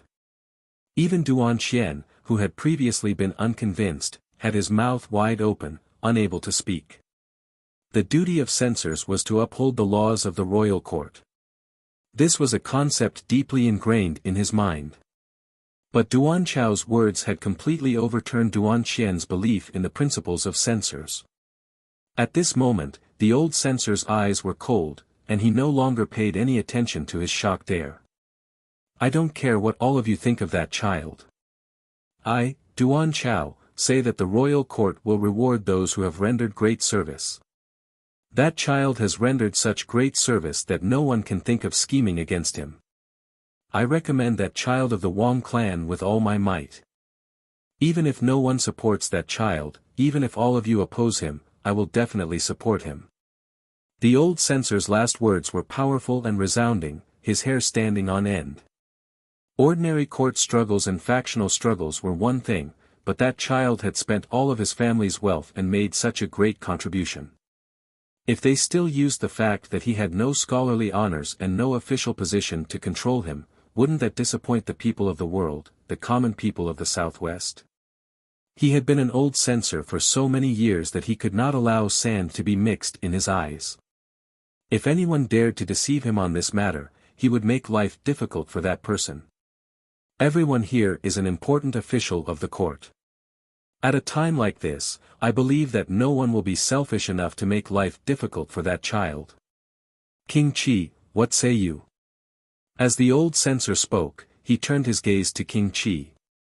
Even though King Qi was usually arrogant, in the face of the old censor's overbearing and unyielding gaze, he couldn't help but feel a little diffident. He subconsciously turned his head away, not daring to meet the old censor's gaze. Lord Zhao. Lord Sun. Lord Li. The old imperial censor's gaze swept over the officials one by one, but none of them dared to meet Duan Chao's gaze. Those who had originally opposed Wang Chang's reward began to mumble, averting their gazes as they involuntarily said, "Yes, yes, yes. Your Majesty, please make your divine judgment." The old censor watched as the officials from the Bureau of Rights and the 6 bureaus dodged. Finally, he turned around, his expression solemn. Gazing into the depths of the hall, at that figure behind the curtains, he respectfully bowed. "Your Majesty, please make your divine judgment." At this moment, all the officials in the hall lowered their heads. Even King Qi and Yao Guangyi had no choice but to follow suit. All was quiet behind the curtains. After a few moments, a resounding and dignified voice like the blazing sun came out. "We have already decided. In 3 days, summon Wang Chong to court." The voice rumbled like thunder. Following the Holy Emperor's order, an imperial edict passed through the palace walls and arrived at the Wang clan residence. "You have rendered an enormous service in the southwest. The officials of the court, whether it is King Qi, Yao Guangyi, or Abusi, none of them can make an appearance. Out of fear of arousing suspicion, I and the other officials of the court cannot say anything. Thus, the opinions of those censors are the key. If not for the old censor Duan Chao's appearance in this court debate, who knows how many more problems would have arisen." Chapter 647. In his father's generation, the Wang clan had once been renowned throughout the world. They were known as the Duke Jiao of the Tang dynasty and even the virtuous prime minister. But Wang Zhen and Wang Yan's generation had declined day by day, completely unable to compare to the glory of his father's generation. This was a source of pain in Wang Zhen's heart. But now, the Wang clan had finally produced a Wang Chong. In the War of the Southwest, not even Wang Zhen dared to look at the dazzling light that had burst forth from Wang Chang's body, much less believe it. After so long, there was finally hope for the Wang clan's resurgence. Imperial censor Duan, Wang Chong had not expected so many things to happen in the imperial court while he had been asleep. Wang Chong had some impression of that old imperial censor Duan Chao. He was the clan head of the capital's Duan clan. The Duan clan was known as a clan of imperial censors and had an extremely high reputation. But in Wang Chang's memory, Duan Chao had retired very early in his last life and paid no attention to worldly affairs. He had not expected that in this life, he would charge into the imperial court and argue with King Qi and the other officials for his sake. "When the time is right, your nephew will personally pay him a visit to thank him," Wang Chong said. "There's no need." To his surprise, Wang Zhen shook his head, immediately rejecting Wang Chang's proposal.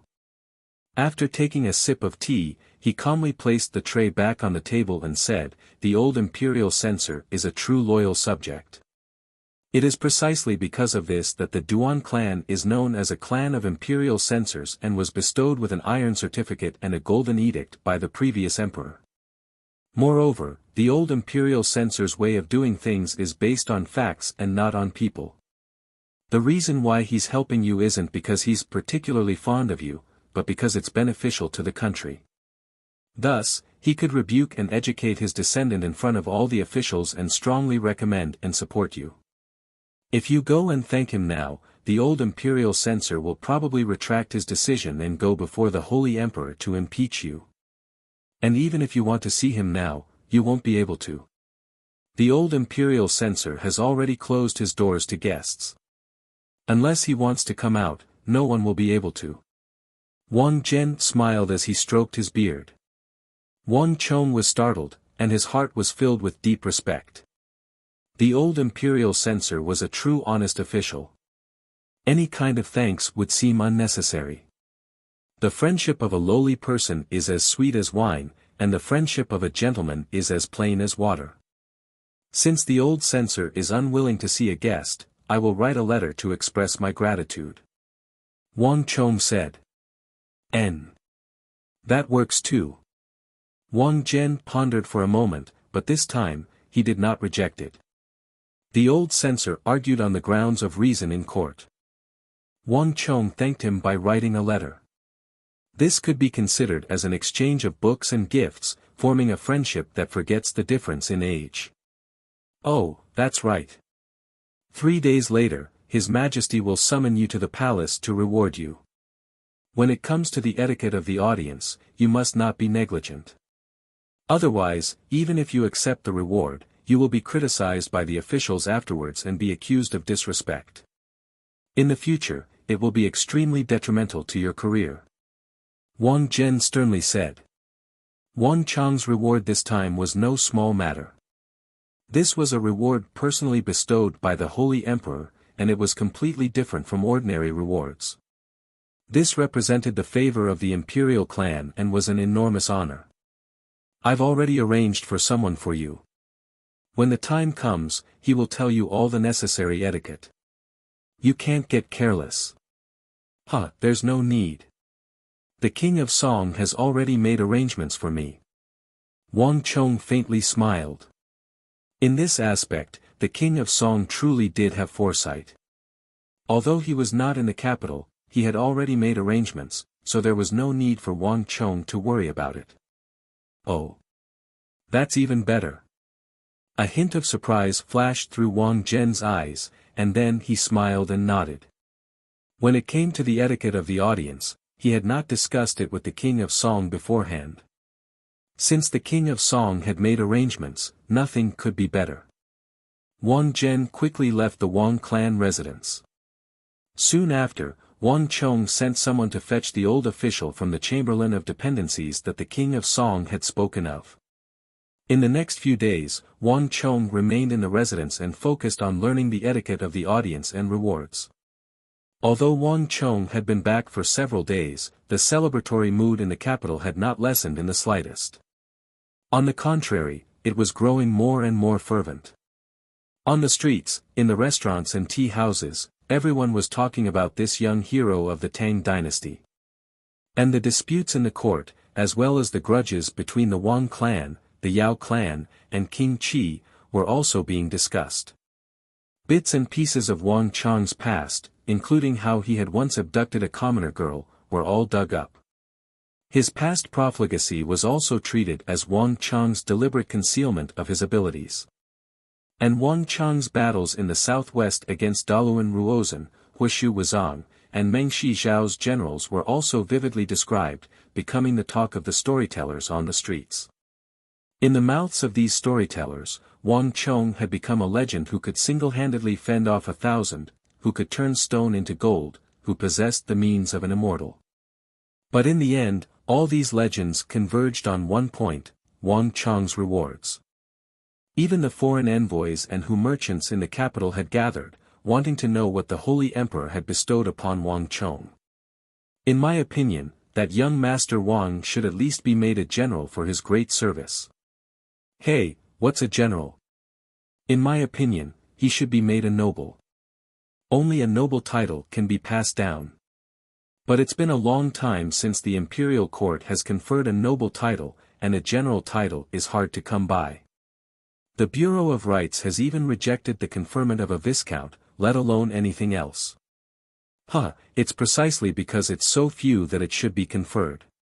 Young Master Wang's great service isn't something an ordinary person can accomplish. If he isn't conferred a noble title, how can he show His Majesty's favor? Right, if His Majesty were to confer a noble title, what kind of title do you think it would be? In my opinion, it should be a viscount at the very least. How could a viscount be enough? At the very least, it should be a count, equivalent to those ministers in the court. In the restaurants and tea houses, on the streets and in the alleys, everyone was talking. When the Tang dynasty had first been founded, it had lavishly conferred titles, but as time went on, the conferment of noble titles became more and more restricted. By the time the current dynasty was established, it was already extremely cautious. Even many of the first-rank officials in the court were only conferred the title of count. Thus, in the capital, count had become an invisible dividing line. It was relatively easy to bestow rewards to those below count, but it was extremely difficult to bestow rewards above count. Compared to the founding of the dynasty several hundred years ago, the difficulty was incalculable. Everyone speculated that Wang Chong would at least be conferred the title of count, but anything higher would not be so easy. The Bureau of Rights would probably be the first to object. 3 days passed in the blink of an eye. With the arrival of Wang Chong's audience with the Holy Emperor, the festive atmosphere of the capital reached its peak. Boom! When the gate opened and Wang Chong walked out of the Wang family residence, dressed in a crimson ceremonial robe and a ceremonial hat, he was immediately greeted by a wave of cheers. Wang Chong! Wang Chong! Wang Chong! Countless people of the capital had gathered outside the gate of the Wang family residence, men and women, young and old, merchants and servants. All of them were shouting, their faces red and their voices rising in waves. Even the servants and maids of the Wang family residence were excited by the clamor outside. But unlike the servants and maids of the Wang family residence, Bai Siling, Zhao Yadong, and Huang Qianer were all focused on Wang Chong. Wang Chong had returned victorious from the southwest and was now being conferred the title of the Holy Emperor. As his friends, Bai Siling, Zhao Yadong, and Huang Qianer had come to the Wang family residence early in the morning to see him off. Although this was not their first-day meeting, when they saw Wang Chong's sword-like brows, starry eyes, upright posture, and his red ceremonial robe, they couldn't help but have their eyes brighten, a strange light flickering in their beautiful eyes. The red-robed Wang Chong and the Wang Chong on the battlefield gave off a completely different feeling. If the Wang Chong on the battlefield was an invincible war god, then the Wang Chong before them had restrained his heroic spirit and hidden his edge, instantly exuding a completely different and refined aura of a scholar. The different feeling only made him more and more attractive. Humph, don't randomly look at girls on the side of the road. Be careful that you don't gouge out your eyes. Bai Siling glared fiercely at Wang Chong and rudely said. Bang! On the side, Zhao Yadong said nothing. With a cold face, she turned the red-tasseled spear in her hand so that the tip was pointing down and the handle was pointing up. With a thump, the hard ground in front of the Wang family residence's gate cracked and splintered in a show of force. Behind him, Huang Qianer said nothing, her face expressionless. However, the silver sword on her back seemed to hum threateningly in its sheath. With all of you here, I wouldn't dare to act recklessly. Wang Chong laughed. Okay, Chonger, it's about time to leave. The meeting with His Majesty can't be delayed. Madame Wang watched from the back, inwardly laughing.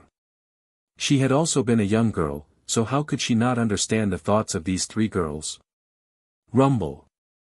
An ornate carriage inlaid with golden thread stopped on the side of the street. This was a carriage sent by the Bureau of Rights to receive Wang Chong.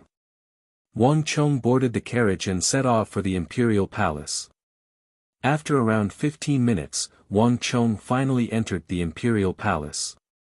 This was not Wang Chong's first time in the imperial palace, but the feeling this time was particularly different. The golden palace walls were grand and magnificent, and beneath them were countless imperial soldiers and palace guards in shining armor, exuding a solemn and dignified aura. But unlike usual, they were wearing festive red ribbons on their left and right shoulders. Moreover, there were many officials from the Bureau of Rights among the imperial soldiers and palace guards. This audience was no small matter. Everyone knew that the Holy Emperor would assuredly reward Wang Chong handsomely. This could be seen from the solemnity of the ceremony this time. The ornate carriage inlaid with golden thread stopped in front of the inner 9 gates. As Wang Chong stepped off the carriage, he was greeted by a massive golden palace gate. 2 officials from the Bureau of Rights, dressed in crimson ceremonial robes, stood on either side of the gate, their heads slightly lowered. Although they seemed absent-minded, Wang Chong could clearly sense that their gazes were constantly on him. The King of Song was right. Wang Chong smiled, but he didn't expose them. During the process of the Holy Emperor's bestowal and audience, every step and every moment was watched by many eyes. The slightest bit of disrespect would be noted down by the onlookers, and it would become the reason for one's impeachment in the future. Many of the scholars who were receiving the audience for the first time didn't know about this, and the Bureau of Rights had a handle on them, causing their efforts to go to waste. Chapter 648. The Holy Emperor has decreed that Wang Chong has an audience. Suddenly, a shrill voice like that of a duck's throat came from within the palace gates. Rumble. The gates opened, and banners fluttered in the wind. Rows of imperial guards, dressed in red-tasseled armor and armed with weapons, lined up from the gates to the depths of the imperial palace. With a glance, Wang Chong actually could not see the end of the line. Crack. A whip cracked, and a white-haired eunuch dressed in embroidered robes, standing far away on the white jade steps, let out a shrill voice. Summon Wang Chong for an audience. His voice echoed from the gates to the depths of the imperial palace, lingering for a long time. Wang Chong straightened his crimson ceremonial robe and hat, then strode forward, passing between the two rows of imperial guards. His steps were very slow, each step neither too wide nor too narrow. His expression was neither hurried nor impatient. His back was straight, and he leisurely walked forward step by step. Whether it was expression, bearing, or behavior, the current Wang Chong was impeccable. This kid clearly has someone guiding him. In a place where Wang Chong could not see, several officials of the Chamberlain of Dependencies, dressed in crimson ceremonial robes, stood on the high palace walls, the corners of their eyes twitching. From the moment Wang Chong left the palace, they had people watching him. In private, there were even painting experts depicting his every movement, expression, and behavior.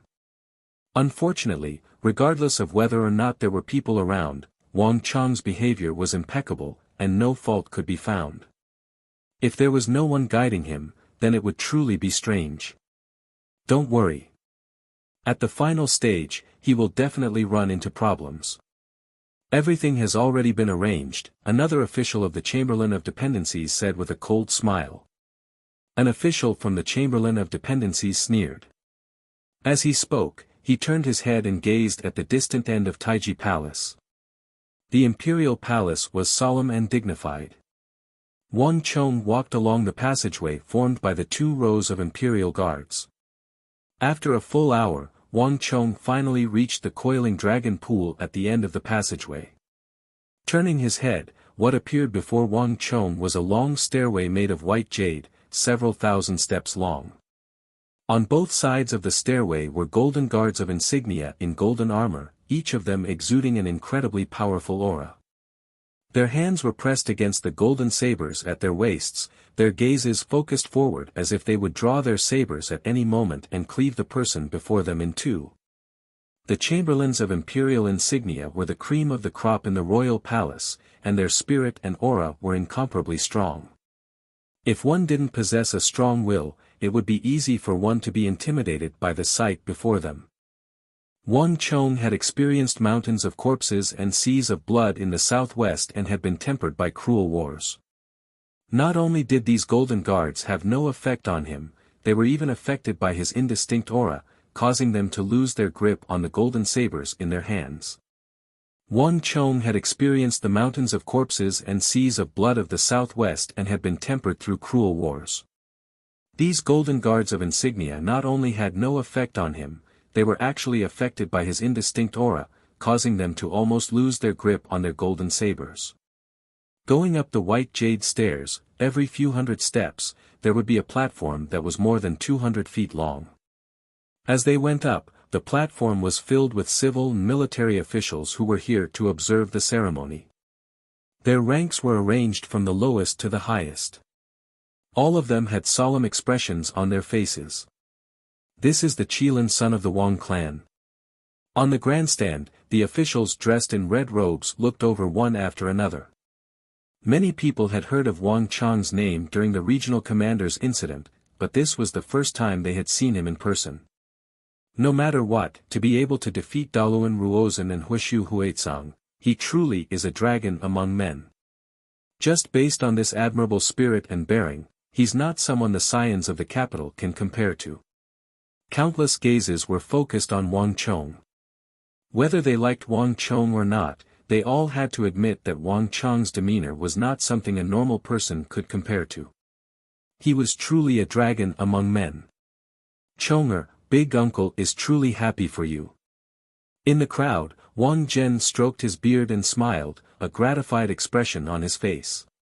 He had set out early in the morning, not to the Wang clan, but to the imperial palace to observe the ceremony. Wang Chong had returned victorious and received an audience with the Holy Emperor in the depths of the palace. This was a great honor, and he wanted to personally witness it. Some people liked it while others hated it. High up on the imperial stairway of white jade, two eyes brimming with hostility were staring at Wang Chong as he slowly walked down the steps. Humph, so it's you. Don't get happy too early. At the highest point of the observation platform, Tongluo Great General Abusi stood like a mountain, his eyes fixed on the blazing Wang Chong on the steps. In his eyes, a biting cold snowstorm was brewing. In the Tang dynasty of the Central Plains, although Abus did not wield great authority like Geshu Han or Gao Xinji, as the leader of the Tongluo elite cavalry, Abus still carried an extraordinary weight. At the very least, in terms of martial arts, Abus was a veteran great general, not one bit inferior to Geshu Han or Gao Xinji. In the regional commander's incident, Wang Chong had written a memorial pointing the spear at the Hu of the world. As a Hu great general, Abus had been forced to kneel before all the officials in the hall in order to show his loyalty. Abus's youngest son, Abu Tong, had challenged Wang Chong and ended up being hung on the banner of Deflecting Blade Manor by Wang Chong, losing all face in the process. With these two incidents, how could Abus not hate Wang Chong? Just like Abus, he was not the only one who hated Wang Chong and viewed him as a thorn in their side. On another viewing platform, King Qi was dressed in a crimson robe embroidered with golden threads, his eyes cold and sinister. From the moment Wang Chong appeared on the imperial stairway of white jade, King Qi had been viciously glaring at him. This was the first time King Qi had seen Wang Chong's true appearance, but this one time was enough to make King Qi hate Wang Chong to the bone. King Qi and the King of Song were the two main relatives of the Tang dynasty and the two major factions of the imperial court. King Qi had laid down many plans to deal with the King of Song, but Wang Chong and the Wang clan had foiled all of them. Vast Crane Pavilion was one, Consort Taizhen was another, and now, in the War of the Southwest, Wang Chong had once more displayed his brilliance, defeating powerful foes like Daluan Ruozhen and Huishu Wuzang. This made King Qi feel like there was a dagger at his back, making him unable to eat or sleep in peace. If not for the fact that Wang Chong was currently in the limelight, with his every move targeted at him being watched and magnified by countless people, King Qi would have done everything in his power to kill him. Brat, I'll let you be smug for a while longer, but I won't let you be smug for too long. King Qi viciously said to himself. No matter what the crowd thought, whether they liked or disliked him, it meant nothing to Wang Chong. Today, he was the undisputed main character. The entire imperial palace, the capital, the entire world, and even the foreign vassal states bordering the Tang dynasty were all watching him. Wang Chong quickly ascended several hundred steps, quickly arriving at the center of the observation platform. Glancing at his big uncle and the other officials of the King of Song's faction, Wang Chong leisurely continued to ascend. That should be King Qi. As he passed by the middle-aged man dressed in a crimson robe embroidered with golden embroidery, Wang Chong could clearly sense a sharp gaze fixed on him. This gaze was both disdainful and brimming with intense hostility, as if it wanted nothing more than to skin Wang Chong alive. As a member of the imperial household, Wang Chong could only think of one person who could wear the noble and magnificent robes of a prince and act so fearlessly on the observation platform, King Qi. Although the Wang clan and King Qi's lineage could be considered a feud due to their relationship with the King of Song, this was the first time that Wang Chong had seen this illustrious King Qi of the Tang dynasty at such a close distance. Yet even under the gaze of this illustrious member of the imperial household, Wang Chong remained calm and unafraid, calmly walking over. Bastard! Seeing Wang Chong disregard him, King Qi could not help but be enraged, the killing intent in his heart flourishing. Along the way, Wang Chong passed by all sorts of hostile gazes: Tong Luo Great General Abusi, King Qi's faction, various imperial censors. Wang Chong quickly brushed past them. Step by step, he slowly approached the top of the imperial stairway. A few steps away from the imperial stairway, several officials from the Bureau of Rights and the Chamberlain of Dependencies, dressed in crimson ceremonial robes, stood in a row, silently waiting. Wang Chong stepped forward to receive the edict. One of the officials from the Bureau of Rights, dressed in crimson ceremonial robes and trimmed with gold, unfurled a true dragon edict and announced in a loud voice.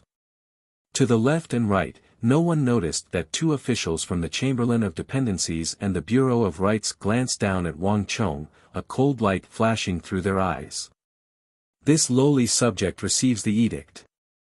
Wang Chong straightened his robes, stepped forward, and respectfully bowed.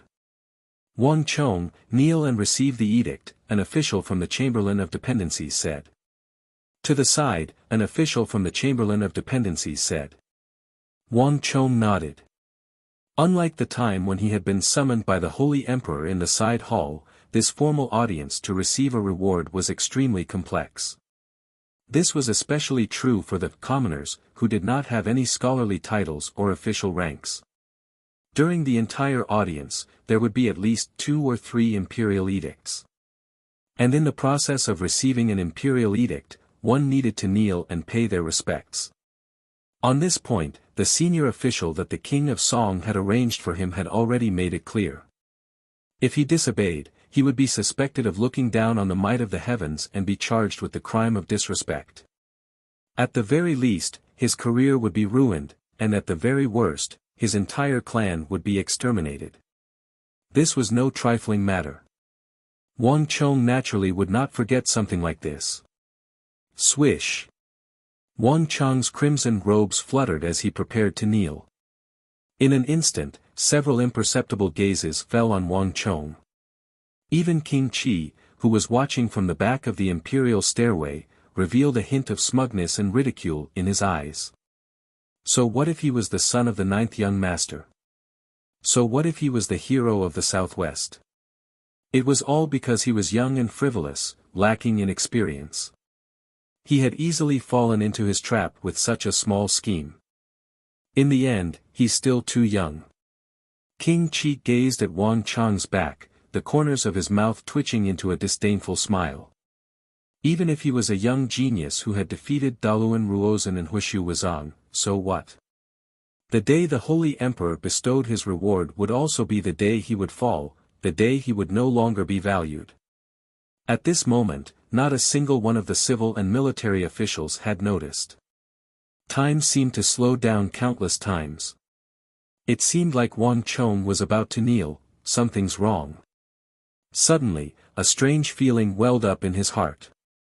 Although he could see nothing and everything seemed normal, Wang Chong felt an intense sense of unease. Unknowingly, the atmosphere around him had subtly changed. Something's wrong. You're tuning into the Han Li's Wuxia Adventures YouTube channel. We're so grateful for your support, and don't forget to subscribe to join us on this incredible journey through captivating stories. Your generosity through donations truly makes a world of difference, as it's the primary source of revenue that allows me to expand and enhance this channel for you. Thank you from the bottom of my heart for being a part of this adventure.